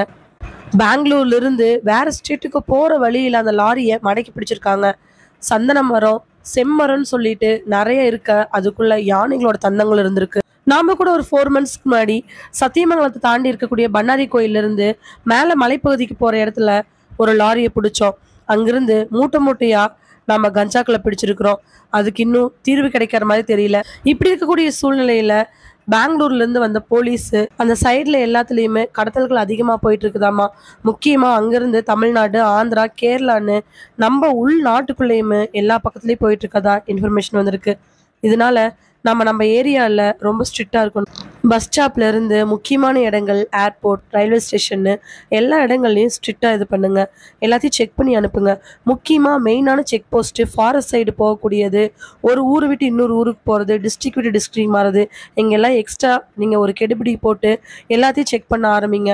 தமிழ்நாட்டுக்குள்ள ஒரு வண்டி வந்தாலும் தமிழ்நாட்டை விட்டு ஒரு வண்டி போனாலும் பக்காவாக நமக்கு எல்லா விதமான டீட்டெயில்ஸும் தெரிகிற அளவுக்கு எல்லா செக் போஸ்ட்லேயுமே ஸ்ட்ராங்காக ஒரு வலுவான ஒரு பாதுகாப்பை போடுங்க. இதை தமிழ்நாடு முழுக்க இருக்கக்கூடிய எல்லா ஸ்டேஷனுக்கும் ஃபார்வர்ட் பண்ணணும். நான் எல்லா ஸ்டேஷனுக்கும் ஃபார்வர்ட் பண்ணிடுற மாதிரி அதுக்கான ஏற்பாடுகள் எல்லாம் பண்ணிகிட்ருக்கிறேன். நம்ம முதல்ல இங்கே இருக்கக்கூடிய மெயினான இருக்கக்கூடிய போலீஸ் ஸ்டேஷன்ஸை கரெக்டாக நம்ம பார்த்துக்கணும். எல்லாருக்கும் புரிஞ்சிச்சா? எஸ் சார், புரியுது சார். ஒரு சின்ன இடத்துல கூட விட்டுறாதீங்க. கூட்டமாக ஆட்கள் நின்னாலோ இல்லை ஏதாவது ஒரு பொருள் வித்தியாசமாக வாங்கிட்டு போனாலோ, காரில் யாராவது முக்கியமான ஏதாவது பொருளை எடுத்துகிட்டு போகிற மாதிரி சந்தேகப்பட்டாலோ அங்கேயே இமிடியேட்டாக அவங்கள பிடிச்சி என்னன்னு சொல்லிட்டு செக் பண்ணுங்கள். கொஞ்சம் சந்தேகம் இருந்தாலும் ஸ்டேஷனுக்கு கூப்பிட்டு வந்து என்கொயரி பண்ணுங்கள். ஏன்னா இப்போ கடத்தல் அப்படிங்கிறது ரொம்ப சாதாரணமாக போயிட்டுருக்குது. அதுக்கப்புறம் ஒரு 1/2 மணி நேரம் எஸ்பி எல்லாருக்கும் இன்ஸ்ட்ரக்ஷன் கொடுக்க இன்ஸ்பெக்டர் சப் இன்ஸ்பெக்டர் எல்லோரும் கேட்டுட்டு அந்த மீட்டிங்கை முடிச்சுக்கிட்டு வெளியில் வராங்க. அங்கங்கே நின்று இன்ஸ்பெக்டர் சப் இன்ஸ்பெக்டர் எல்லோரும் அது இதுன்னு பேசிக்கிட்டு எல்லோரும் கிளம்பும் பொழுது அங்கே நின்று ஓரமாக பேசிகிட்டு இருக்கக்கூடிய இன்ஸ்பெக்டர் கிரிச்சந்திரனை பார்க்குறாங்க. இன்ஸ்பெக்டர் மதி. கிரிச்சந்திரன், மதி மேடம் எப்படி இருக்கீங்க? நான் நல்லா இருக்கேன். நீங்கள் எப்படி இருக்கீங்க? நல்லா இருக்கேன் மேடம். என்ன ரொம்ப இன்ட்ரெஸ்ட்டாக பேசிகிட்டு இருப்பீங்களாட்டிருக்கு. ஒரு கேஸ் டீட்டெயில் அதை பற்றி பேசிகிட்டு இருந்தேன். நீங்கள் ஏன் இவ்வளோ வேகமாக கிளம்புறீங்க? நான் மீட்டிங்லேயே பார்த்தனே, ஏதோ ஃபோன் வர அதை கட் பண்ணன்னு ரொம்ப இன்ட்ரெஸ்ட்டாக இருந்தீங்க. அது ஏன் கேட்குற கிரி? ஒரு கேஸில் போஸ்ட்மார்ட்டம் ரிப்போர்ட் கேட்டிருந்தேன். எந்த க்ளூவும் கிடைக்கல. அந்த போஸ்ட்மார்ட்டம் ரிப்போர்ட்டை வச்சு ஏதாவது க்ளூ கிடைக்குமான்னு சொல்லிட்டு ஜிஹெச்சில் நான் ரொம்ப எமர்ஜென்சியாக கொடுங்கன்னு கேட்டிருந்தேன். உடனே டாக்டர் ஃபோன் பண்ணி ரெடி ஆயிடுச்சுன்னு சொல்லியிருக்காரு. அவர் என்ன பண்ணியிருக்காரு, என்கிட்ட சொல்லி இன்னும் 2-3 பேர்த்துக்கிட்ட சொல்லிட்டு போயிருப்பாராட்டிருக்கு. மாறி மாறி ஃபோன் கால் வந்துக்கிட்டே இருந்துச்சு. அதான் எமர்ஜென்சியாக போகிறேன். ஓ, அன்றைக்கி ஒரு வாட்டி மீட்டிங்கில் பார்க்கும்போது சொன்னீங்களே அந்த ஃபேமிலியில் அந்த பொண்ணு, அதே கேஸ் தாங்கிரி. நீங்கள் என்ன ரொம்ப ஜாலியாக இருக்கீங்க? கேஸ் எதுவும் இல்லையா? இப்போ வரைக்கும் ஏரியாவில் எதுவும் இல்லை, நார்மலாக தான் போயிட்டுருக்குது. ஆனால் ஃபோன் மூலமாக ஒரு பையன் டவுட் கேட்டுட்ருக்கிறான். ஃபோன் மூலமாவா? ஆமாம், அவன் பேர் பிரசாந்த் போல். அவன் ஏதோ அது இதுன்னு சொல்லிட்டு யாரோ ஒருத்தரை கொலை பண்ணதுக்கான காரணம் என்னவா இருக்கும் அப்படின்னு சொல்லி கேட்டான். சரி, ஒரு 2-3 க்ளூ கொடுத்துருக்கேன், அது பிரகாரம் ஒர்க் ஆகுதான்னு பார்க்கணும். சரி, நான் கிளம்புறேங்கிரி, எனக்கு லேட் ஆச்சு சொல்லிட்டு இன்ஸ்பெக்டர் மாதிரி அங்கேருந்து கிளம்பிடுறாங்க. அந்த ரூம்குள்ளே லைட்டு ரொம்ப டிம்மாக இருக்குது. ரொம்ப டிம்மாக இருக்குது. 2-3 பெண்கள் அப்படி இப்படின்னு வேலை செய்ய குட்டை பாவாடையோட சரக்கெல்லாம் ஊற்றி கொடுத்துட்ருக்க அந்த ரூமில் ஒரு 3 பேர் உட்காந்துருக்குறாங்க. கமலக்கண்ணன் கூட மதனும் அவன் கூட இன்னொரு ஆள் மட்டும் உட்காந்துட்டு இருக்கிறாங்க. தண்ணி அடித்தாலுமே போதை ஏறல மதனுக்கு. காரணம், சொன்ன நேரத்துக்கு சரக்கு கொண்டே கொடுக்கல. ஏற்கனவே ஒரு நாள் டிலே ஆகிடுச்சு. கமலக்கண்ணை மேலே அப்படி ஒரு கோபமாக இருக்குது. அந்த ரூமில் இருக்கக்கூடிய புகை மூட்டத்தில் யார் எங்கே உட்காந்துருக்காங்கன்னே அவங்களுக்கு சுத்தமாக தெரியல. இருந்தாலும் கமலக்கண்ணை மதன்கிட்ட பேசிக்கிட்டே தான் இருக்கிறாரு. மதனு, ஒரு நாள் தானே லேட் ஆச்சு, ஏன் நீ இப்போ சிரமப்பட்டுக்கிட்டு இருக்கிற? என்ன கமலக்கண்ணா, ஒரு நாள் லேட் ஆச்சா? நேத்தி கொண்டே சேர்த்த வேண்டிய சரக்கு இன்னைக்கு இவ்வளோ நேரம் ஆகி இன்னும் இங்கேருந்து நகரவே கிடையாது. அங்கே போகிறதுக்கு எவ்வளோ நேரம் ஆகும்னு தெரியுமில்ல? அதோ இந்த சுலோமிக்கா செத்து போயிட்டாளே, அவனால் இன்னும் ஏர்போர்ட்டில் ஃப்ரீ ஆகவே இல்லை. அது மட்டும் இல்லாமல் கர்நாடகா சைடில் ரொம்ப பெரிய பிரச்சனையாக இருக்குன்னு சொல்லிட்டு அங்கே இருக்கிற என் ஆள் சொன்னான். இனி எப்படி நான் சரக்கு கொடுக்க முடியும்? இப்போ மட்டும் ஃபோன் அங்கேருந்து வந்துச்சு. சொல்லும் பொழுதே வாட்ஸ்அப்பில் ஒரு கால் வர, அதை பார்த்த உடனே லைட்டாக இருக்கக்கூடிய போதையும் அவனுக்கு போயிடுச்சு. வேக வேகமாக வாயில் இருக்கக்கூடிய சிகரெட் புகையெல்லாம் இது பண்ணிட்டு மெதுவாக இருக்க சொல்லிட்டு லைட்டை ஆன் பண்ண சொல்லிட்டு ஃபோன் அட்டன் பண்ணுறான் மதன். ஹலோ ஹலோ சொல்லுங்கள். என்னாச்சு மதன்? இன்னும் சரக்கு கைக்கு வரவே இல்லை. நேற்று நைட்டு 10 மணிக்கெலாம் வந்துருன்னு சொன்னீங்க. இப்போ இன்றைக்கி மதியமாக போகுது. ஏன் இன்னும் சரக்கு கைக்கு வரல? அது இங்கே கொஞ்சம் என்னங்க கொஞ்சம் இல்லை, இங்கே தமிழ்நாட்டில் ஒரு ஹீரோயின் இறந்துட்டாங்க. அது மட்டும் இல்லாமல் கெடுபடி ரொம்ப போயிட்டே இருக்குது. இந்த சூழ்நிலையில் என்ன ஏதுன்னு முடிவு பண்ண முடியாமல் உட்காந்துருக்குறோம். நல்லா கதை சொல்கிற மதன். உன்னை நம்பி பெரிய டீமை நான் நேற்று வெயிட் பண்ணி சொல்லிட்டு இருந்தேன். உனக்கு கிடைக்கிற கமிஷனை விட 3 மடங்கு கிடைக்க வேண்டிய கமிஷன் உன்னால் நேற்று எனக்கு கெட்டு போச்சு. சரி, ஏதாவது ஃபோன் பண்ணுவீன்னு பார்த்துட்டு இருந்தா நீயும் ஃபோன் பண்ணவும் இல்லை. நேற்று நைட் நான் ஃபோன் பண்ணதுக்கு நீ எடுக்கவும் இல்லை. ஐயோ, நேற்று நைட் ஃபோன் பண்ணீங்களா? எனக்கு தெரியவே இல்லையே. மதன், நீ யாரு, நீ எப்பேற்பட்டவ, என்ன ஏதுன்னு எனக்கு நல்லாவே தெரியும். நல்லா ஞாபகம் வச்சுக்கோ. அவங்கள மறுபடியும் நாளைக்கு நைட் வர சொல்லியிருக்கிற. நீ இன்னைக்கு உடனே கிளம்பி நாளைக்கு நைட்டு சரக்கு என் கைக்கு வர மாதிரி வந்தே ஆகணும். ஐயோ, அப்படி எப்படி முடியும்? நான் இப்போவே கிளம்புனா கூட ஃப்ளைட் டிக்கெட் போடுறதுக்கு அதையும் எப்படியோ ஒன்று ஏற்பாடு பண்ணுனாலும் அந்த பொண்ணை ரெடி பண்ணுறது ரொம்ப சிரமமே.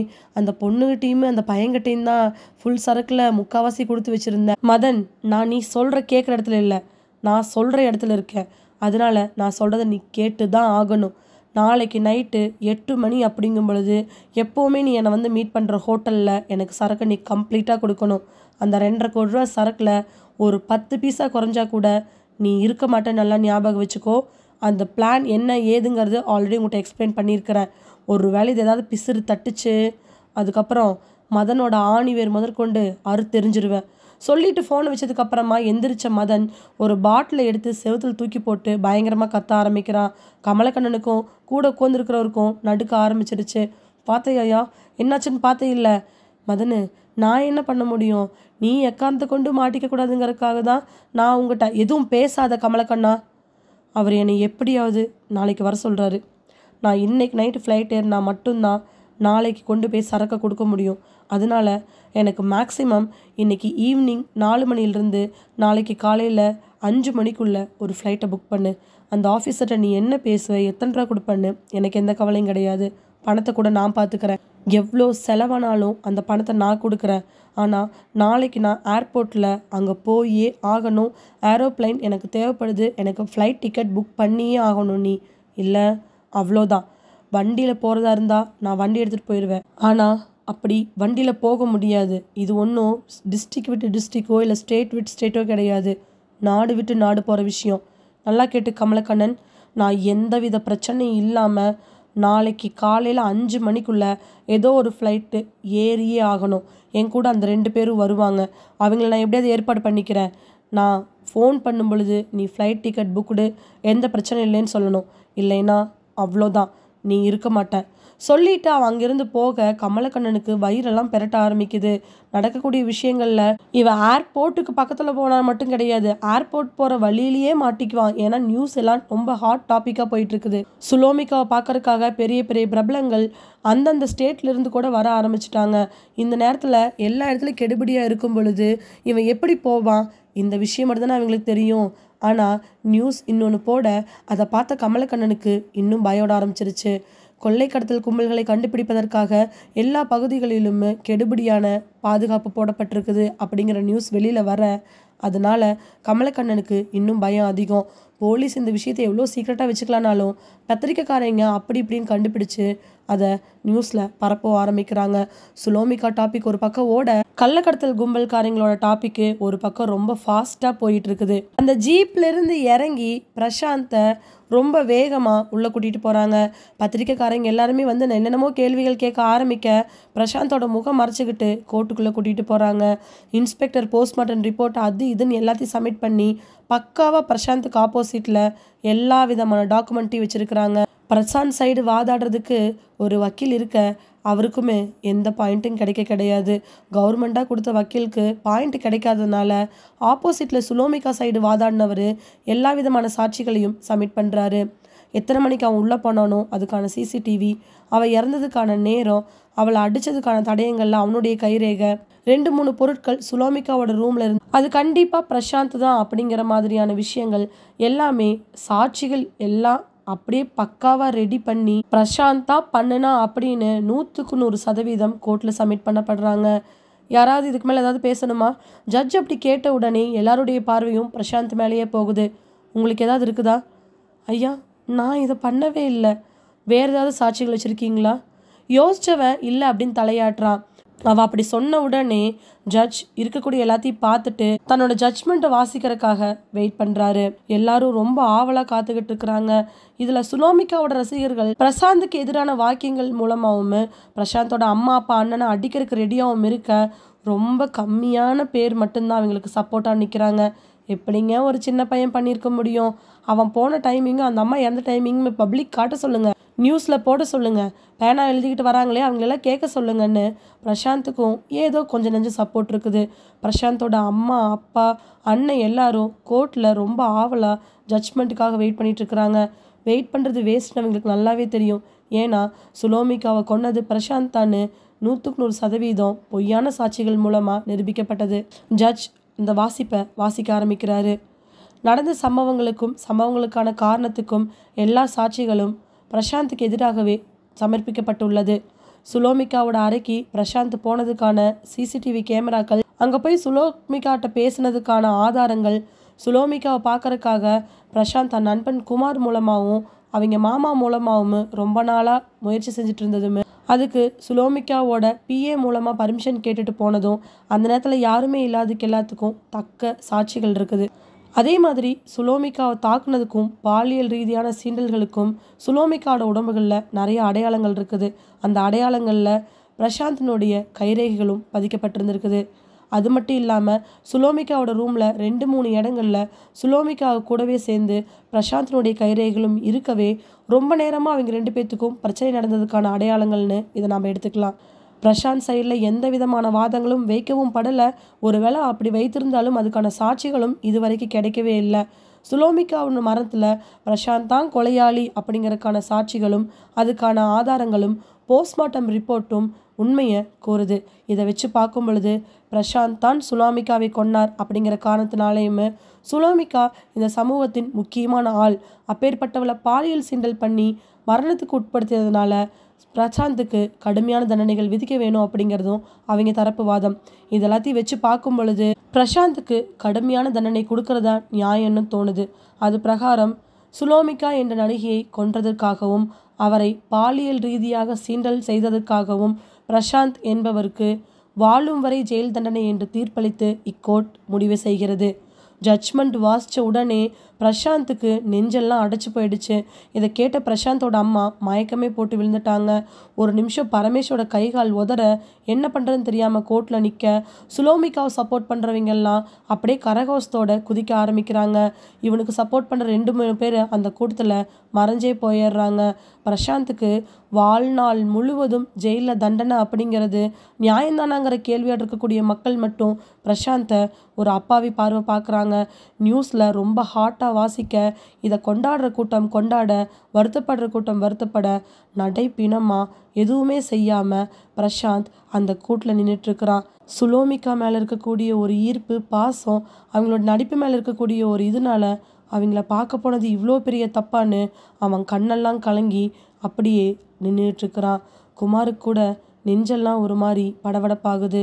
சுலோமிகாவை கொன்னதுக்காக இல்லை, சுலோமிகாவை கொன்னதா சந்தேகப்படாமல் அதை பொய் சாட்சி மூலமாக நிரூபித்து பிரசாந்துக்கு வாழ்நாள் முழுவதும் ஜெயில் அப்படிங்கிற தண்டனை கிடச்சிருச்சு.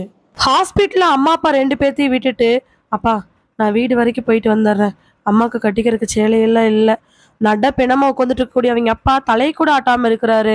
பரமேசு தம்பி நினச்சிக்கிட்டு இருந்தாலும் அம்மா அப்பாவை பார்க்கணுமேன்னு சொல்லிட்டு வீட்டுக்கு போகலான்னு சொல்லிட்டு அவன் அங்கேருந்து வர்ற வழியிலேயே பரமேசு தான் பிரசாந்தோட அண்ணன் தெரிஞ்சுக்கிட்டு நிறைய பேர் அவனை வார்த்தைகளால் தாக்க ஆரம்பித்தாங்க. ஒரு இடத்துல கல்லை கூட தூக்கி எறிஞ்சு அது தெரியாதனமா அவன் மேல படல. இல்ல அப்படின்னா மண்டை உடைஞ்சிருந்திருக்கும். வீட்டுக்கு வந்து முன்னாடி நின்னவனு பக்கத்துல பக்கத்து வீட்டுக்காரங்க எல்லாருமே வந்து நிக்கிறாங்க. சொந்தக்காரங்க தான் எல்லாரும் சுத்தி முத்தி. 3வது மனுஷங்கன்னா கூட ஏதோ சப்போர்ட் பண்ணிருவாங்க. சொந்தக்காரங்க சும்மா இருப்பாங்களா? ஏப்பா, உன் தம்பி இவ்ளோ பெரிய ஆளா இருப்பான்னு நான் எதிர்பார்க்கவே இல்லப்பா. அவன் அந்த பிள்ளை பின்னாடி சுத்திட்டு இருக்கும்போது எனக்கு நல்லா தெரியும். என்னப்பா சுத்திட்டு இருந்தானா? ஆட சுத்திட்டு இருந்தானா பின்னாடி இல்லப்பா. அந்த பிள்ளையோட படம் எங்க ஓட்டாலும் வந்து நின்றுவேன். அதா அங்க நிக்கிறாரு சலூன் கடைக்காரர். அவரு கடையில அந்த பிள்ளையோட பாட்டை போட்டுட்டா போதும். எங்க இருந்தாலும் வந்து நின்றுவேன். ஆனா முடி வெட்டுறதெல்லாம் போய் அந்த பெரிய பார்லர்ன்னு சொல்லுவாங்களா, அங்கதான் வெட்டுவேன். ஏப்பா, உன் தம்பிக்கு அறிவே இல்ல? இப்படிமா பண்ணுவ? ஊர் உலகத்துல இருக்கக்கூடிய பிள்ளை எவ்வளோ ஒருத்தர் கல்யாணம் பண்ணி வைக்க வேண்டியதானே? கூட்டத்துல இருக்கிற இன்னொருத்தர் அண்ணனுக்கே கல்யாணம் பண்ணல, தம்பி எங்க போவான்? அண்ணனுக்கு கல்யாணம் பண்ணாதனால தம்பி இப்படி பண்ணிட்டானே என்னமோ. எல்லாரும் மாத்தி மாத்தி பேச ஆரம்பிக்கிறாங்க. அவனும் அதை பொறுமையா பொறுத்து கேட்டுக்கிட்டு தான் இருக்கிறான். தப்பு பண்ணது இவன். இவன் வந்து கொன்னுட்டான்னு சொல்ல முடியாது. ஆனா சுலோமிகா மேல இப்படி இருந்ததும், சுலோமிகா பின்னாடி சுத்திட்டு இருந்ததும் அவ்வளோ பெரிய தப்பு. அந்த அன்னைக்கு அவன் கிளம்பி போனதை பார்த்து எனக்கே வயித்தெரிச்சல். இவங்கெல்லாம் என்ன இதனால பார்த்துட்டு தான் இருக்கிறாங்க. டக்குன்னு ஒருத்தர், அந்த காலத்துல உங்க அப்பா இப்படிதான்ப்பா, ஒரு ஹீரோயின் பின்னாடி சுத்திக்கிட்டே கிடந்தாரு. எங்க பார்த்தாலும் போஸ்டர் புடிச்சு புடிச்சு முத்தம் கொடுத்தாரு. உங்க அப்பா மன்னோன்னு நினைச்சு உன் தம்பி பண்ணிட்டானாட்டு இருக்குது. இந்த வார்த்தையை கேட்ட உடனே பரமேசு, யோ வாய முட்டு போயா, இது என் குடும்ப விஷயம். உனக்கு ஒரு பிள்ளை ஒன்று பையன் ஒன்று இருக்குல்ல, போய் அதை படிக்க வைக்கிற வழியை பாரு. உன் வீட்டுல உன் பொண்ணோ பையனோ இந்த மாதிரி பண்ணாத அளவுக்கு உன் பிள்ளைகளை நீ ஒழுக்கமா வளர்த்து. என்னையா எல்லாரும் என்ன நினைச்சிட்டு இருக்கீங்க? ஒரு காலத்துல நாங்க கஷ்டப்படுறப்ப எதுவும் கண்டுக்காம இருந்தீங்க. அப்புறம் நான் முதல்ல காலேஜ் போனப்போ எனக்கு தான் இங்கிலீஷ் தெரியும்னு எல்லாத்தையும் எழுதுறதுக்கு என் வீட்டுக்கு வந்தீங்க. இப்போ எங்க அப்பா ஓரளவுக்கு சம்பாதிக்கிறாரு, எங்க அம்மா ஓரளவுக்கு சம்பாதிக்கிறாங்கன்னு கொண்டாடிட்டு வரீங்க. கல்யாணம் பேசுறதுக்கு உன் பொண்ணுக்கு என் வீட்டுக்கு தானே வந்த. எனக்கு ஏன் வந்த? 10 பைசா செலவில்லாம என் வீட்டுல கட்டி வைக்கிறதுக்கு தானே. அதுக்கு துப்பு இருக்கு அவனுக்கு. இங்க பாருங்க, இங்க இருக்கிற யாராவது என் தம்பியை பத்தியோ என் அப்பாவை பத்தியோ பேசுனீங்க, அவ்வளவுதான் சொல்லிட்டேன். அவன் தப்பே பண்ணியிருந்தாலும் அவன் என் கூட பிறந்தவன். அவன் அந்த மாதிரி தப்பு பண்ணியிருக்க மாட்டாங்கிற நம்பிக்கை எங்களுக்கு இருந்தா போதும். உங்களுக்கு இருக்கணுங்கிற அவசியம் கிடையாது. இது எங்களோட சொந்த வீடு, நாங்க இங்கதான் இருப்போம். விருப்பம் இருந்தா நீங்களா இருங்க, இல்லைன்னா உங்க வீட்டை கொளுத்திட்டு போங்கப்பா சொல்லிட்டு வண்டியை கீழே போட்டுட்டு செருப்பெல்லாம் பறக்க வீட்டுக்குள்ள போய் டப்புன்னு கதவை அடைச்சிட்றான்.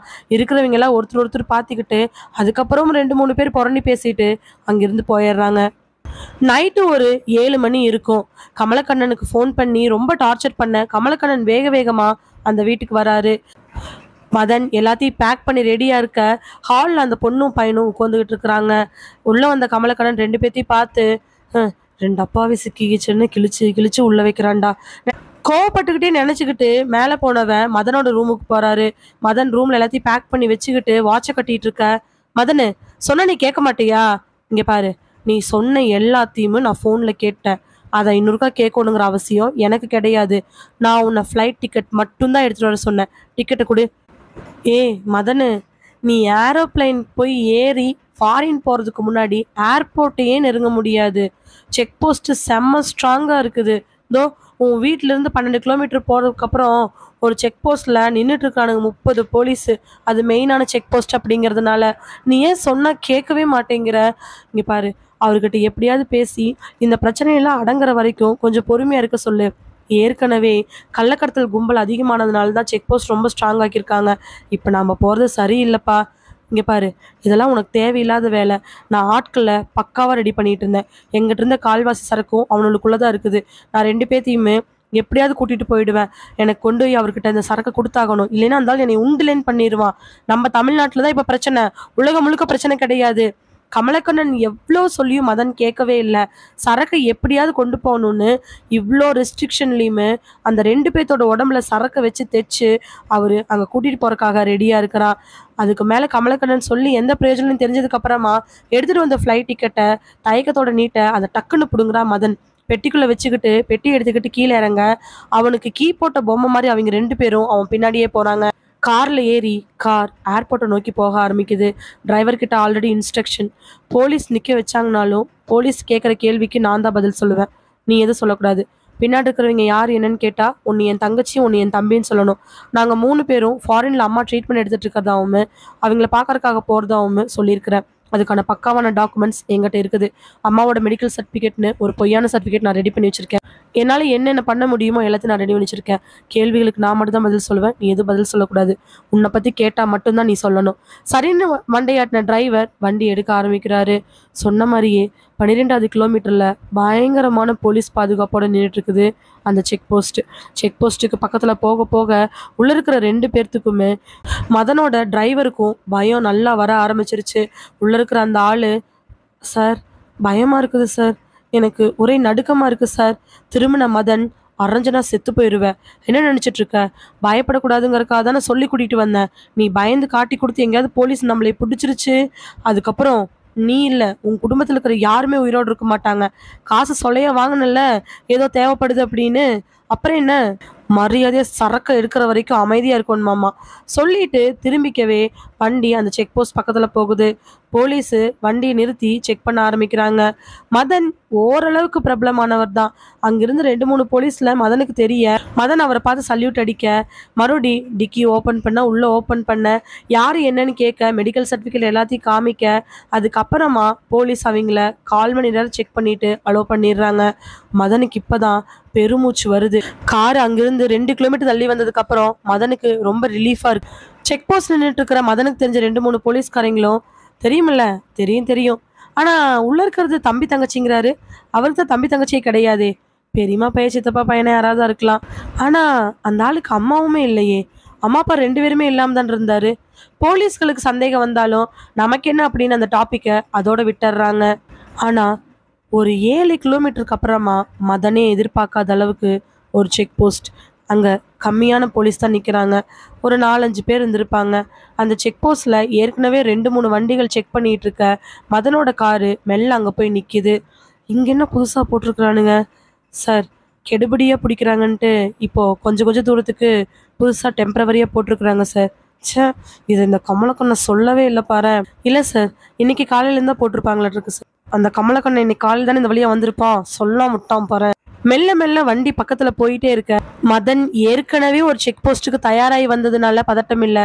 ஆனா இப்போ புதுசா ஒரு செக் போஸ்ட். அந்த செக் போஸ்ட்ல முக்கியமான இன்ஸ்பெக்டர்ஸ் 2 பேர் நிக்கிறத பார்த்து அவனுக்கு இன்னும் பயம் ஆயிடுச்சு. கார் மெல்ல மெல்ல பக்கத்துல போக ஆரம்பிக்குது. இன்ஸ்பெக்டர் சிவம் ஒரு பக்கமா நிக்க, இன்ஸ்பெக்டர் வேலு இன்னொரு பக்கமா நிக்க, அவங்க கூட 2-3 எஸ்ஐ, இன்னொரு இன்ஸ்பெக்டர் நிக்க. இப்போ கமலக்கண்ணன் சொன்னதெல்லாம் உண்மைதான், மாட்டிக்கிட்டோம் செத்தோம் அப்படின்னு நினைக்கிறான் மதன். கார் பக்கத்துல போய் நின்னதுக்கு அப்புறமா இன்ஸ்பெக்டர் வேலு கீழே இறங்கி காருக்குள்ள இருக்கிறவங்களா பாக்குறாரு. "உங்க பேரு?" "மதன் சார்." "எங்க போறீங்க?" "ஏர்போர்ட் போறோம் சார்." "இவங்க 2 பேரும்?" "என்னோட தங்கச்சி, என்னோட தம்பி." "எதுக்காக போறீங்க?" "நாங்க ஊருக்கு அம்மா உடம்பு சரியில்லைன்னு பார்க்க போறோம்." "டாக்குமெண்ட்ஸ் வச்சிருக்கீங்களா?" டாக்குமெண்ட்ஸ் எல்லாத்தையும் எடுத்து காமிக்க, அந்த டாக்குமெண்ட்ஸை பார்த்த வேலுவுக்கு என்னமோ சரியா வந்த மாதிரி தெரில. உடனே இன்ஸ்பெக்டர்ஸை கூப்பிட அவங்களும் அதை வாங்கி செக் பண்ணி பார்க்குறாங்க. இன்ஸ்பெக்டர் சிவம் உடனே, இது அப்படி ஒன்றும் பக்காவான டாக்குமெண்ட்டாக தெரியல. சாதாரண மெடிக்கல் ரிப்போர்ட்டு, ஃப்ளைட் டிக்கெட்டு, இதெல்லாம் வச்சு நம்ம என்ன பண்ண முடியும்?" "சரி, அவங்கள போக" அப்படின்னு சொல்லும் பொழுதே பின்னாடி ஒரு பெரிய லாரி வர, அதை பார்த்து எல்லாரும் அங்கே ஓடுறாங்க. ஏன்னா லாரியில தான் கடத்தல் அதிகமாக நடக்குதுன்னு இன்ஸ்ட்ரக்ட் பண்ணியிருக்கனால எஸ்பி லாரியை தரோவா செக் பண்ணோன்னு சொல்கிறாரு. வர லாரியோ ரொம்ப பிரம்மாண்டமாக வருது. அதை பார்த்துட்டு இன்ஸ்பெக்டர் சிவம் டிரைவர் பக்கம் கீழே குமிஞ்சு மதன் பக்கத்தில் கொண்டிருக்கக்கூடிய டிரைவர்கிட்ட, "நீங்கள் காரை கொஞ்சம் ஓரமாக நிறுத்துங்க" அப்படின்னு சொன்னதான் பேரு. டிரைவர் படபடப்புல அப்படியே மதனை பார்க்க மதனோட கண்கள்லாம் விரிய ஆரம்பிக்குது.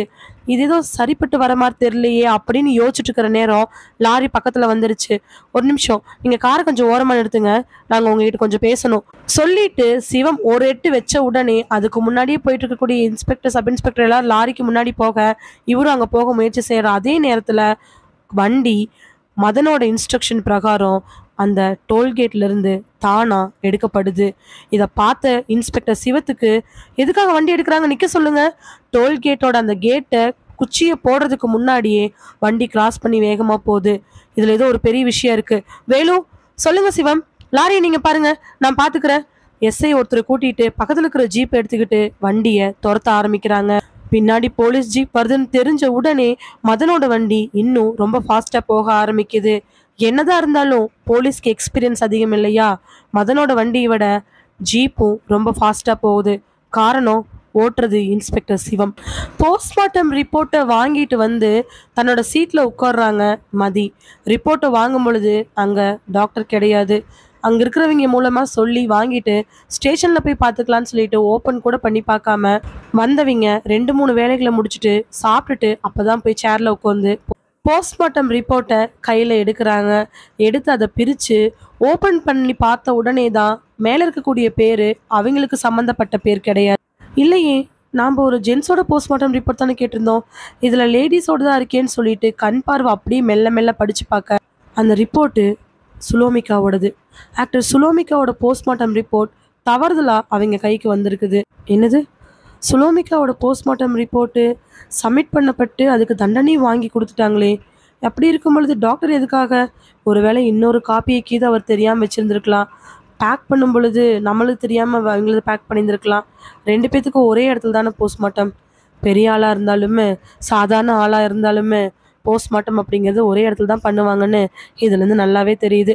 சரி, சுலோமிகாவோட போஸ்ட்மார்ட்டம் ரிப்போர்ட்டை நாளைக்கு கொண்டு கொடுத்துட்டு அதுக்கப்புறம் அந்த ரிப்போர்ட்டை வாங்கிட்டு வரணும்னு நினச்சிக்கிட்டு அந்த போஸ்ட்மார்ட்டம் ரிப்போர்ட்டை உள்ளே போட போகும்போது தான் மதிக்குள்ளே ஒரு க்யூரியாசிட்டி. அப்படி என்னதான் இருக்கும்? நிஜமாலுமே அந்த பையன்தான் கொண்டிருப்பானா? பார்க்குறக்கு அவ்வளோ அப்பாவியாக இருக்கானே நினச்சிக்கிட்டு போஸ்ட்மார்ட்டம் ரிப்போர்ட்டை எடுத்து வாசிக்க ஆரம்பிக்கும் பொழுது மதியோட கண்கள் விரிய ஆரம்பிக்குது. அட பாவிகளா, போஸ்ட்மார்ட்டம் ரிப்போர்ட்டையே மாற்றிருக்கீங்க. சுலோமிகாவோட போஸ்ட்மார்ட்டம் ரிப்போர்ட்டில் இருக்கலாம் வச்சு பார்க்கும் பொழுது சுலோமிகா சாதாரணமாக இறக்கல. அப்போது சுலோமிகாவோட மரணம் ஒரு பெரிய மர்மத்தை புதைச்சிருக்குது. அது மட்டும் இல்லை, சுலோமிகாவை அந்த பையன் பாலியல் வன்கொடுமையும் செய்யலை, அந்த பையன் கொலை பண்ணவும் இல்லை. இதுக்கு பின்னாடி ஒரு பெரிய விஷயம் இருக்குது. எதுக்காக இவ்வளோ பெரிய ஒரு தடயம் கிடைச்சும் சுலோமிகாவோட போஸ்ட்மார்ட்டம் ரிப்போர்ட்டை மாற்றிருக்கணும்? அதுக்கே டாக்டர் உடந்தையாக இருந்திருக்கணும். அப்போது இது திட்டமிடப்பட்டு அந்த பையன் மேலே போடப்பட்டிருக்குது. இதை சும்மா விடக்கூடாது. இப்போவே எஸ்பியை போய் பார்த்து இந்த கேஸை பற்றி நம்ம பேசி ஆகணும் சொல்லிட்டு சுலோமிகாவோட போஸ்ட்மார்ட்டம் ரிப்போர்ட்டோட மதி அங்கிருந்து கிளம்புறா. சுலோமிகாவோட மரணத்தில் இருக்கக்கூடிய மர்மத்தையுமே பிரசாந்த் அந்த கொலையை பண்ணலை அப்படிங்கிறதுக்கும் ஒரு பெரிய ஆதாரம் மதி கையில் இருக்கக்கூடிய அந்த போஸ்ட்மார்ட்டம் ரிப்போர்ட் தான். ஆனால் மதிக்கு இருக்கிற மாதிரி கேள்விகள், எதுக்காக சுலோமிகாவோட போஸ்ட்மார்ட்டம் ரிப்போர்ட்டை மாற்றிருக்கணும்? யார் அவளுடைய போஸ்ட்மார்ட்டம் ரிப்போர்ட்டை மாற்றிருக்கணும்? சுலோமிகாவோட மரணம் அவளுடைய போஸ்ட்மார்ட்டம் ரிப்போர்ட்டில் இருக்கக்கூடிய குறிப்புகள்லாம் வச்சு பார்க்கும் பொழுது அவளுடைய மரணத்தில் இருக்கக்கூடிய இவ்வளோ பெரிய மர்மம், சுலோமிகா இப்பேற்பட்ட ஆளாக இருப்பாளா அப்படிங்கிற எண்ணமும் வர ஆரம்பிக்குது. சுலோமிகா மரணத்தில் அப்படி என்ன மர்மம் இருக்குது? போலீஸ் ஸ்டேஷனில் வச்சு மதன் கூட வந்த அந்த பையனை 2 பேர்த்தையும் போட்டு பயங்கரமாக அடிக்கிறாங்க. மதன் வாயை திறக்கலான்னா வழியில் துடிக்கிறான். அந்த பையனை விட்டுருங்க விட்டுருங்கன்னு கதறான். அவனுக்கு ஏற்கனவே உள்ள சரக்கு வச்சு தைச்சிருக்கிறதுனால வயிறெல்லாம் ரொம்ப வலிக்க ஆரம்பிக்குது. அந்த பொண்ணு ஒரு ஓரமாக நின்றுட்டு அழுதுட்டு இருக்கிறாங்க. சப் இன்ஸ்பெக்டர் லத்தியோட அந்த பொண்ணு பக்கத்தில் வந்து, இங்கே பாருமா, பார்க்கறக்கு உனக்கு என்ன ஒரு 25 வயசு இருக்குமா? இன்னும் கல்யாணம் ஆச்சு ஆகலையா? இல்லை சார். மரியாதையா எதுக்காக அவ்வளோ வேகமாக போனீங்கன்னு உண்மையை ஒத்துக்குங்க. அப்படி இல்லை நடக்கிறதே வேறையா போயிடும். யார் இவன்? நிஜமா உன் அண்ணனா? இவன்லாம் உனக்கு அண்ணன் தானா? ஒழுங்கா பதில் சொல்லு. இல்லைன்னு வச்சுக்கோ, லேடி கான்ஸ்டபிளை கூப்பிட்டு பின்னி எடுத்துருவேன். ஒழுங்கா பதில் சொல்லு. 1/2 மணி நேரமாக போட்டு அடிச்சுக்கிட்டு இருக்கிறோம், உன்னை கேட்டுட்டு இருக்கிற, வாய் திறக்க மாட்டேயா? வலி பொறுக்க முடியாமல் மதன் கூட வந்த ஆள், சார் நான் சொல்லிடுறேன் சார். மதன் உடனே அந்த ஆளை ஓங்கி எட்டி உதச்சு வாயை மூடுறா அப்படின்னு சொன்ன உடனே போலீஸ்க்கு இன்னும் கோவம் வந்துடுது. என்ன தைரியம் இருந்தால் போலீஸ் ஸ்டேஷனில் எங்க முடியும் அந்த ஆளை உதைப்ப? மறுபடியும் லத்தி எடுத்து மதனை போட்டு பயங்கரமாக அடிக்கிறாங்க. இன்ஸ்பெக்டர் சிவா அந்த பையனை மட்டும் கைத்தாக்கில் எந்திரிக்க வச்சு கூட்டிகிட்டு போய் ஒரு சேரில் உட்கார வச்சு ஆப்போசிட்டில் தன்னுடைய சேரை போட்டு உட்காந்து பேசுகிறாரு. சொல்லு, என்ன விஷயம்? என்ன உண்மை? சார் நான் உண்மையை சொல்லிடுறேன் சார். இவர் கடத்தல் பண்ணுறவர் சார். சொன்ன உடனே அங்கே இருக்கிற எல்லாரும் 1 நிமிஷம் அவனை பார்த்துட்டு மதனை பார்க்குறாங்க. என்ன சொல்கிற? ஆமாம் சார், கள்ள கடத்தல் பண்ணுறவர் சார். என்னென்னமோ பொருட்களை ஃபாரினுக்கு கடத்தல் பண்ணுறவர். 2 நாளைக்கு முன்னாடி அதுக்கு ட்ரை பண்ணோம் சார். ஆனால் ஏதோ ஒரு சூழ்நிலையால் போக முடியல. இன்னைக்கு எங்களை அதனால தான் சார் கூட்டிகிட்டு போகிறாரு. கடத்தல்னா கார்லேயோ இல்லை உங்கள் பையிலையோ எந்த விதமான சரக்குமே இல்லையே? பையிலையெல்லாம் கடத்தலை சார். அப்புறம் எங்கள் 2 பேர்த்தோட உடம்புல இருக்குது சார். என்னது, உடம்புலையா? எப்படி சார்? எனக்கு இந்த சைடும் தொடையிலையுமே ஆப்ரேஷன் பண்ணி சரக்கு உள்ளே வச்சுருக்காங்க சார். அந்த பொண்ணுக்கும் அதே மாதிரி தான் சார். 2 இடத்துல சரக்கு வைப்பாங்க சார். கொண்டு பத்திரமா சேர்த்துனா குறிப்பிட்ட அளவு காசு கொடுப்பேன்னு சொல்லியிருக்கிறாங்க சார். திரும்பி பார்த்து அந்த பொண்ணை, ஏமா உண்மையா? அந்த பொண்ணை அழுதுகிட்டே ஆமான்னு சொல்ல சப் இன்ஸ்பெக்டர் ஒருத்தருக்கு பயங்கர கோவம் வந்து மதனை போட்டு மறுபடியும் அடி அடி நடிக்கிறாரு. இந்த ஆள் கடத்தல் கும்பலை சேர்ந்தவனா? ஆமாம் சார். பெரிய பெரிய கடத்தல்களில் இருந்தவன் இப்போ ஏதோ ஒரு முக்கியமான பொருள்னு எங்கள் உடம்புல போட்டு அந்த கடத்தலை ஃபாரினுக்கு கடத்துறா சார். ஏப்பா, இவ்வளோ ரெஸ்ட்ரிக்ஷன் இருக்குது, அப்படி இருக்கும் பொழுதும் உள்ள ஆஃபீஸர்ஸ் 2 3 பேர் அவனுக்கு ஹெல்ப் சார். அதுக்கப்புறமா அவன் சொன்ன விஷயங்கள் எல்லாமே பயங்கரமான அதிர்ச்சியை கொடுக்குது. மதனை தூக்கி நிறுத்தி உண்மையை ஒத்துக்கன்னு அடிக்க ஆரம்பிக்கிறாங்க. அதே நேரத்தில் கான்ஸ்டபிள் ஒருத்தர் ஒடியாந்து, சார் சார், இன்ஸ்பெக்டர் சிவத்துக்கிட்ட வந்து நிற்க, என்னென்ன இந்த நியூஸை பாருங்களேன், நியூஸை காமிக்க பிரேக்கிங் நியூஸ்னு ரொம்ப ஹாட்டா ஜிஹெச்சுக்கு வெளியில ஒரு டாக்டரை இழுத்துக்கிட்டு வரவும், கூடவே இன்ஸ்பெக்டர் மதி வரவும் கவனம் எல்லாம் அங்கே போகுது. நியூஸ் பலமாக வாசிக்க அங்கே இருக்கக்கூடிய இன்ஸ்பெக்டர் சப் இன்ஸ்பெக்டர் எல்லாரும் அதை கவனிக்க ஆரம்பிக்கிறாங்க. நடிகை சுலோமிகா மரணத்தில் திடீர் திருப்பம். சுலோமிகாவை பிரசாந்த் என்கின்ற ஒரு இளைஞன் அடித்து பாலியல் ரீதியாக துன்புறுத்தி கொலை செய்ததாக தொடுக்கப்பட்ட வழக்கில் அந்த மாணவனுக்கு வாழ்நாள் ஜெயில் தண்டனை கிடைத்த நிலையில் இப்பொழுது சுலோமிகாவின் உண்மையான பிரேத பரிசோதனை அறிக்கை கிடைத்துள்ளது. மதி இன்ஸ்பெக்டர் அதை கண்டுபிடித்துள்ளார். அதன் பிரகாரம் சுலோமிகா அடித்து உதைக்கப்பட்டிருக்கிறார். அதுடன் சேர்ந்து நடிகை சுலோமிகாவின் உடலில் சில தடயங்களும் கிடைக்கப்பட்டுள்ளது. அதன் அடிப்படையில் போலியான அறிக்கை கொடுத்ததற்காக அரசு மருத்துவரை கைது செய்துள்ளனர் போலீசார். இப்படின்னு நியூஸ் போட சிவம் எஸ்ஐயை பார்த்து, என்னையே அதெல்லாம் என்னது? ஆமாம் சார், இப்போதான் ஜஸ்ட் ஒரு மீமில் பார்த்தேன், ஆனால் இவனுங்களை விசாரிக்கிறதுல அப்புறமா பார்த்துக்கலான்னு சொல்லிட்டு ஃபோனை உள்ளே வச்சுட்டேன். அந்த டாக்டர் போய் சொல்லியிருக்காரு சார், சுலோமிகாவோட உடம்புல நிறைய தலைமுகள் இருந்ததாகவும் அது மட்டும் இல்லாமல் உள்ள சில பொருட்கள் இருந்ததாகவும் கண்டுபிடிக்கப்பட்டிருக்குது. உள்ள ஒரு பொருளா அப்படின்னா? டக்குன்னு சிவத்தோட பார்வை அந்த மதன் மேலே போகுது. உடனே சார் சார் கொஞ்சம் இங்கே பாருங்க சார், கான்ஸ்டபிள் சொல்ல டாக்டர் பேட்டி கொடுக்க ஆரம்பிக்கிறாரு. நான் பண்ணது பெரிய தப்பு தான். இவ்வளோ நாள் நான் நியாயமாக தான் இருந்தேன். நடிகை சுலோமிகாவோட பிஏ ஒரு பெரிய மந்திரியை வச்சு எனக்கு மிரட்டினாரு. அதனால தான் இந்த மாதிரி ஒரு போலியான ரிப்போர்ட்டை கொடுக்க வேண்டிய சூழ்நிலைக்கு நான் தள்ளப்பட்டேன். சுலோமிகா பெரிய கடத்தல் கும்பல் கூட தொடர்புடையதாகவும் அவங்களுக்காக கடத்தலில் ஈடுபட்டதாகவும் சுலோமிகாவோட உடம்புக்குள்ள சில போதைப் பொருட்களையும் விலை உயர்ந்த வைரங்களையும் வச்சு ஏரோப்ளைன் மூலமாக கடத்த போகிறதாகவும் அவங்க பேசிக்கிட்டாங்க. அதனால தான் சுலோமிகாவோட மரணத்தில் இருக்கக்கூடிய பெரிய தடயத்தை மறைக்கணும், உனக்கு எவ்வளோ வேணாலும் பணம் தரேன் அப்படின்னு சொல்லிட்டு எங்கிட்ட பேசினாங்க.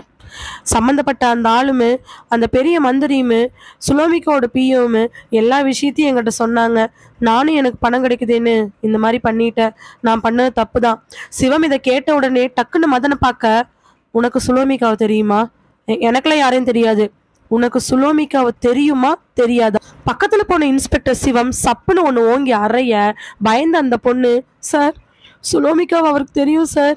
என்னம்மா சொல்ற? என்ன கூட சுலோமிகா மாதிரி பெரிய ஹீரோயின் ஆக்குறதா சார் ஏமாத்தி கூட்டிட்டு வந்தாரு. அப்படின்னா என்னமோ இவர் தான் சுலோமிகாவை சின்ன இடத்துலேருந்து பெரிய இடத்துக்கு கொண்டு போனாராமா சார். இப்போ டாப் ஹீரோஸ் கூட சுலோமிகா நடிக்கிறதுக்கு இவரும் இதோ இப்போ டாக்டர் சொன்னார்ல அந்த மந்திரியும் தான் காரணமாமா சார். இதுக்கு சுலோமிகாவோட பிஏவும் காரணம். சுலோமிகாவோட பிஏ அவரோட சொந்த மாமா போல சார். அக்கா வீட்டுக்கார் வழியாட்டிருக்கு. சுலோமிகா மாதிரி உன்னை பெரிய ஹீரோயின் ஆயிக்கிறேன், எனக்கு இந்த மாதிரி பண்ணி கொடுன்னு 2 3 வாட்டி ஹெல்ப் கேட்டு நானும் பண்ணியிருக்கேன் சார். சொல்லி முடிச்ச உடனே அவனுக்கு பயங்கரமா அடி விழுக ஆரம்பிக்குது. 2 நாள்ல அந்த டாக்டர், சுலோமிகாவோட பிஏ, அந்த மந்திரி மதன் இவங்க எல்லாத்தையும் பிடிக்க அவங்க மூலமா கிடைச்ச கமலக்கண்ணன் எல்லாத்தையும் வச்சு ஃபுல்லா என்கொயரி பண்ணி கடைசியா தமிழ்நாட்டில் இருக்கக்கூடிய அந்த ஒட்டுமொத்த கும்பலையுமே பிடிச்சிடுறாங்க. எல்லாத்தையும் பிடிச்சு கோர்ட்ல ஆஜர் பண்றாங்க. போதுமான சாட்சியங்கள் எல்லாமே சப்மிட் பண்ணப்பட்டதுக்கு அப்புறமா கோர்ட்ல ஒவ்வொருத்தரா விசாரணை நடக்குது. கடைசியா சுலோமிகாவோட பிஏ கிட்ட வராங்க. அவங்ககிட்ட தான் சுலோமிகாவோட மரணம் தொடங்குச்சு அப்படிங்கிறதுனால துருவி துருவி கேள்வி கேட்டதுக்கு அப்புறமா அவரு தன்னுடைய பதிலை கொடுக்க ஆரம்பிக்கிறாரு. லாயர் கௌதம் கேள்விகள் கேட்க சுலோமிகாவோட பிஏ பேச ஆரம்பிக்கிறாரு. உங்க பேரு? பிரபாகரன். சுலோமிகாவோட மரணம் உங்களுக்கு தான் தொடங்குச்சுன்னு எல்லா விதமான சாட்சிகளும் இருக்கு. அன்னைக்கு என்ன நடந்துச்சு? சுலோமிகா எதனால கொல்லப்பட்டாங்க? கொன்னது மீன்ஸ் உங்க கூட சேர்த்து கொன்னது யாருன்னு சொல்ல முடியுமா? இவ்வளோ தெரிஞ்சதுக்கு அப்புறம் மறைச்சு என்ன பண்ண போறேன்னு நினைச்சுக்கிட்டு மறைச்சாலும் விட மாட்டாங்க அப்படின்னு பயந்துகிட்டு அவர் எல்லாத்தையும் சொல்ல ஆரம்பிக்கிறாரு. சுலோமிகாவுக்கு அக்காவளி சொந்த மாமா நானு. சுலோமிகா ஒரு சின்ன இடத்துல நடிச்சிட்டு இருக்கும் பொழுதே அவளுக்கு நான் துணையா இருந்தேன். அப்போ எனக்கு கிடைச்சதுதான் மதனுடைய பழக்கம். மதன் ஒரு வாட்டி என்னையும் சுலோமிகாவும் பார்க்க சுலோமிகாவை பெரிய ஹீரோயின் ஆக்குற அப்படின்னு ஆசையை காமிட்டு என்னையும் சுலோமிகாவையும் அவன் வலையில விழுக வச்சான். அதுக்கு அவன் கொடுத்த முதல் டாஸ்க் எங்கனால இங்கிருந்து பெங்களூருக்கு ஒரு கடத்தல். அப்படியே தான் ஆரம்பிச்சிச்சு. சுலோமிகா முதல்ல இதை ஒத்துக்கல அப்படின்னாலுமே போக போக சினிமாவோட ஆசை அவளை தூண்ட ஆரம்பிச்சிருச்சு. நானும் சுலோமிகாவும் இதுக்கு தயாராகி தான் எல்லாத்தையும் பண்ணிட்டு இருந்தோம். இப்படியே கடத்தல்கள் பண்ண ஒவ்வொரு படமா பெரிய பெரிய ஹீரோயின்ல நடிக்கிறதுக்கான வாய்ப்பு இந்த மதன் மூலமாகவும் அந்த மந்திரி மூலமாகவும் பெரிய டேரக்டர்ஸ் மூலமாகவும் எங்களுக்கு வர ஆரம்பிச்சிச்சு. அந்த மந்திரியே 2-3 படம் பெரிய ஹீரோ கூட சுலோமிகாவை நடிக்க வச்சாரு. இப்படி இருக்கக்கூடிய சூழ்நிலையில சுலோமிகாவோட உடம்பு மூலமா நாங்க கடத்தல்கள் பண்ண ஆரம்பிச்சோம். பெரிய ஹீரோயின் ஆனதுனால செக்கிங் அதிகமா நடக்காது அப்படிங்கிற நம்பிக்கை தான். இருந்தாலும் செக்கிங் இருந்துகிட்டு தான் இருந்துச்சு. உடம்புக்குள்ள யாருக்கும் தெரியாம எதுவும் கண்டுபிடிக்க முடியாம அவ மூலமா 2 கடத்தல்கள் பண்ணதுக்கு அப்புறம் இப்போ அவ உடம்புல நாங்க தைக்கணும்னு நினைச்சது மிகவும் விலை உயர்ந்தது. கிட்டத்தட்ட 2.5 கோடி. அதாவது அங்க நிக்கிறாங்களே அந்த பையனை பொண்ணையை காமிச்சு அவங்க 2 பேத்துக்குள்ள இருக்கக்கூடிய ஒட்டுமொத்த சரக்குமே சுலோமிகாவோட உடம்புல தான் வச்சு தைக்கிறதா நாங்க முடிவு பண்ணியிருந்தோம். முடியாத காரணத்தினால அதுல பாதி மட்டும் சுலோமிகாவோட உடம்புல வைக்கலான்னு முடிவு பண்ணியிருந்தோம். ஆனா சுலோமிகா அன்னைக்குன்னு பார்த்து இப்ப டாப்ல போயிட்டு இருக்கக்கூடிய ஒரு படத்துக்கு ஷூட்டிங்காக அந்த ஊருக்கு வந்தா. இந்த ஊர்ல அவ ஷூட்டிங்காக ஒரு ஹோட்டல்ல தங்கி இருந்தா. அப்பதான் சுலோமிகாக்கும் எனக்கும் மதனுக்கும் ஆர்கியூமெண்ட் ஆக ஆரம்பிச்சிச்சு. சுலோமிகா நின்றுட்டு இருக்க, மதன் ஆப்போசிட்ல இருக்கக்கூடிய பெட்ல உட்காந்துருக்க பிஏ பக்விமா நின்றுட்டு ஒரு பேனாவே நோட்டை எடுத்துக்கிட்டு நின்றுட்டு இருக்கிறாரு. சுலோமிகா கண்ணாடிக்கு முன்னாடி மேக்கப் போட்டுட்டு இருக்க. கதவு சாத்தப்பட்ட நிலைமையில மதன் சுலோமிகாவை பார்த்து, சுலோமிகா என்னன்னு சொல்லு. என்ன மதன், என்னன்னு சொல்லட்டும்? நாம இன்னைக்கு நைட்டு கிளம்பி ஆகணும். அது என்னால முடியாது மதன். என்ன விளையாடுறியா? மதன், இப்ப இந்த படம் ரொம்ப முக்கியம். பார்ட் 1 செம ஹிட்டா போயிருக்கு. பார்ட் 2ல கதை அம்சமா முடிஞ்சிருக்கு. நான் தான் இதுல ஹீரோயின். இப்போ இன்னைக்கு ஷூட்டிங் கால் சைட் கொடுத்ததுக்கு அப்புறமா நான் எப்படி வர முடியும்? பிஏ உடனே, இங்க பாருமா, அதெல்லாம் அப்புறம் பார்த்துக்கலாம். சரக்கு கொண்டே முதல்ல கொடுத்துட்டு வந்துடலாம். உடம்புல அது அப்புறம் பார்த்துக்கலாமாமா, நீங்க கொஞ்சம் சும்மா இருக்கீங்களா? உங்களுக்கு என்ன தெரியும்? கை நீட்டி காசு வாங்கிட்டேன். டக்குனு கோவத்துல எந்திரிச்ச மதன், கை நீட்டி காசு வாங்கிட்டேன் சரி, ஆனா உடம்புக்குள்ள இருக்கக்கூடியது? மதன், நான் தான் நாளைக்கு வரேன்னு சொல்றேன்ல, ஏன் கேட்க மாட்டேங்கிற? இப்படியே 2 பேத்துக்கும் மாத்தி மாத்தி ஆர்கியூ ஆக மதனும் அவன் பிஏவும் சேர்ந்துக்கிட்டு சுலோமிகாவை வார்த்தைகளால பேச ஆரம்பிக்கிறாங்க. சுலோமிகா எப்படி ஆரம்பிச்சா போனா வந்தான்னு கெட்ட வார்த்தைகள் மூலம் பண்ண 1/2 மணி நேரம் சண்டை நீடிக்குது. அதுக்கப்புறம் சுலோமிகா 2 பேத்தையும் பயங்கரமா திட்டிட்டு வெளியில போக சொல்ல அதனால 2 பேத்துக்கும் கோவம் வந்துருது. உடனே மதன் சுலோமிகாவை அடிக்க, திருப்பி சுலோமிகா மதனை அடிக்க, அதை பார்த்துருந்த பிஏ சுலோமிகாவை தடுக்க அவளும் பிஏ போட்டு அடிச்சிடுறா. இதனால கோவப்பட்ட 2 பேரும் சுலோமிகாவை பயங்கரமா அடிக்க ஆரம்பிக்கிறாங்க. மதன் உடனே தான் கழுத்துல போட்டிருக்கூடிய ஒரு டவலை எடுத்து சுலோமிகாவோட கழுத்தை பிடிச்சு நெரிக்க ஆரம்பிக்கிறா. சுலோமிகா அப்படியே நகர்ந்து நகர்ந்து பாத்ரூம் பிள்ளையில் இருக்கக்கூடிய இடத்துல போக ஒரு நிமிஷத்துல அவருடைய மூச்சு நின்று போயிருது. பிஏ மதனை பார்த்து, என்ன பண்ண? ஏன் இப்படி பண்ணுன? செத்து தொலைட்டு நாய். ஏய், அவ உடம்புல நம்மளோட சரக்கு இருக்கு, அது கத்தி எடு, நம்ம அறுத்துக்குவோம். அந்த நேரத்தில் தான் கரெக்டாக அவருடைய பிஏக்கு ஃபோன் வருது. ஃபோன் எடுத்து பார்த்தா அதில் அன்னோன் நம்பர். ஆனால் ட்ரூ காலரில் அதில் செல்லமுத்துன்னு பேர் வருது. ஃபோனை கட் பண்ணாமல் அப்படியே பேக்கெட்டில் போட்டுக்கிறாரு.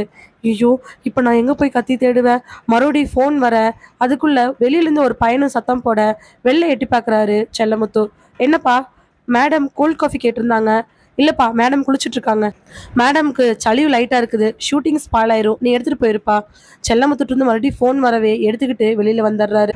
செல்லமுத்துக்கிட்ட பேசிட்டு வேக வேகமாக உள்ளே போகிறதுக்குள்ள சுலோமிகாவோட உடம்புல இருக்கக்கூடிய இடத்துல இருந்து அந்த சரக்கை எடுக்கிறதுக்காக கத்தி எடுத்து கிழிக்க போகிறான் மதன்.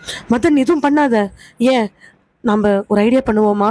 அவங்க 2 பேரும் போட்ட பிளான், இப்போ அந்த பையன் வருவான், அவனை எப்படியாவது மாட்டி விட்டுறலாம். சுலோமிகாவோட டெட் பாடி ஜிஹெச்க்கு எப்படியாவது போகும், அந்த நேரத்தில் போய் நம்ம ஏதாவது பண்ணிக்கலாம் அப்படிங்கிறது தான்.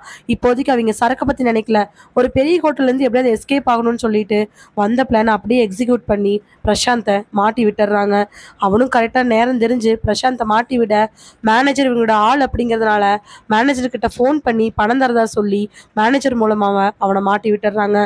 சுலோமிகாவோட டெட் பாடி ஹாஸ்பிட்டலுக்கு கொண்டு போனதுக்கு அப்புறமா அந்த டாக்டரை பேசி பெரிய ஆளை வச்சு மடக்கி பிளாக்மெயில் பண்ணி அவர்கிட்ட இருக்கக்கூடிய சரக்கை எடுத்துக்கிட்டு போஸ்ட்மார்ட்டம் ரிப்போர்ட்டை மாற்றி எழுதி கொடுத்துட்றாங்க.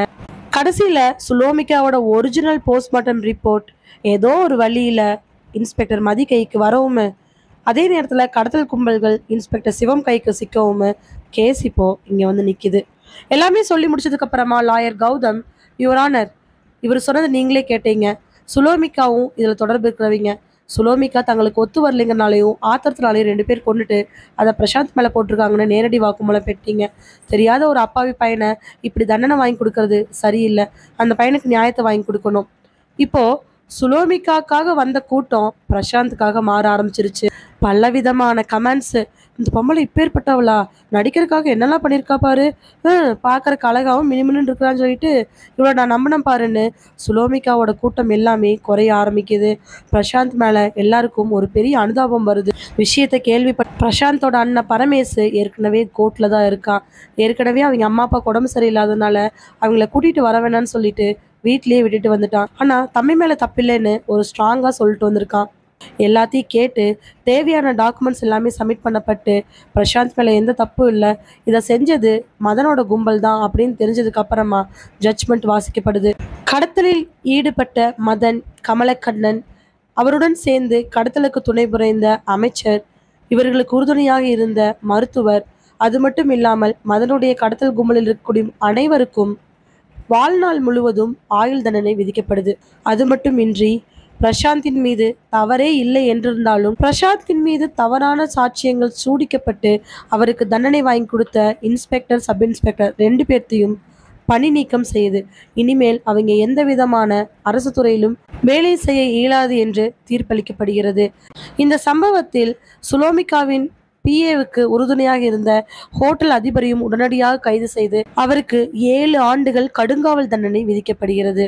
அது மட்டுமின்றி தவறே செய்யாமல் இருந்த ஒரு இளைஞன் மீது குற்றம் சாட்டப்பட்டதாலும் அவங்களுடைய குடும்பத்தை துன்புறுத்தியதற்காகவும் குற்றவாளிகள் அனைவர் மூலமாகவும் அவர்களுக்கு வாழ்நாள் தக்க சன்மானம் கொடுக்க வேண்டும் என்று தீர்ப்பளிக்கப்படுகிறது. எந்த தவறும் செய்யாமல் தண்டனை அனுபவித்த பிரசாந்தை உடனடியாக விடுதலை செய்து அவருக்கு வேணும் என்கின்ற உதவியை செய்து தருமாறி அரசாங்கம் மேலிடத்திற்கு பரிசீலனை செய்கிறது. என்னைக்குமே நியாயம்தான் ஜெயிக்கும் அப்படிங்கிறதுக்கு இந்த வழக்கு ஒரு எடுத்துக்காட்டு. இந்த வழக்கில் திறமையாக செயல்பட்ட இன்ஸ்பெக்டர் மதி, இன்ஸ்பெக்டர் சிவம், சப் இன்ஸ்பெக்டர் மற்றும் திறமையுடன் வாதாடிய வழக்கறிஞர் கௌதம் அனைவருக்கும் வாழ்த்துக்கள் சொல்லிட்டு ஜட்ஜ்மெண்ட் வாசிக்கப்படுது. கூட்டத்தில் சுலோமிகாவுக்கு சப்போர்ட் பண்ண மாதிரி அதிகமான சப்போர்ட் பிரசாந்துக்கு கிடைக்குது.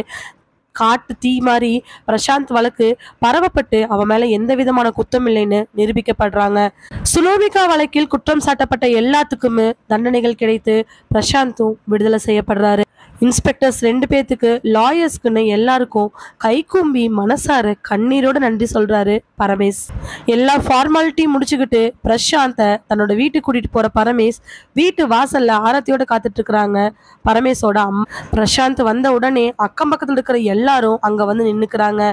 ஆராத்தி எடுக்க ஆரம்பிக்கும் பொழுதே கூட்டத்தில் இருக்கிற எல்லாரும் பிரசாந்தோட சொந்தக்காரங்க தான், எனக்கு அப்பவே தெரியும்பா, அவனாவது இப்படி பண்றதாட்டு துருதுருன்னு திரிஞ்சிட்டு இருப்பான், அவன் எப்படி பண்ணிருப்பானா.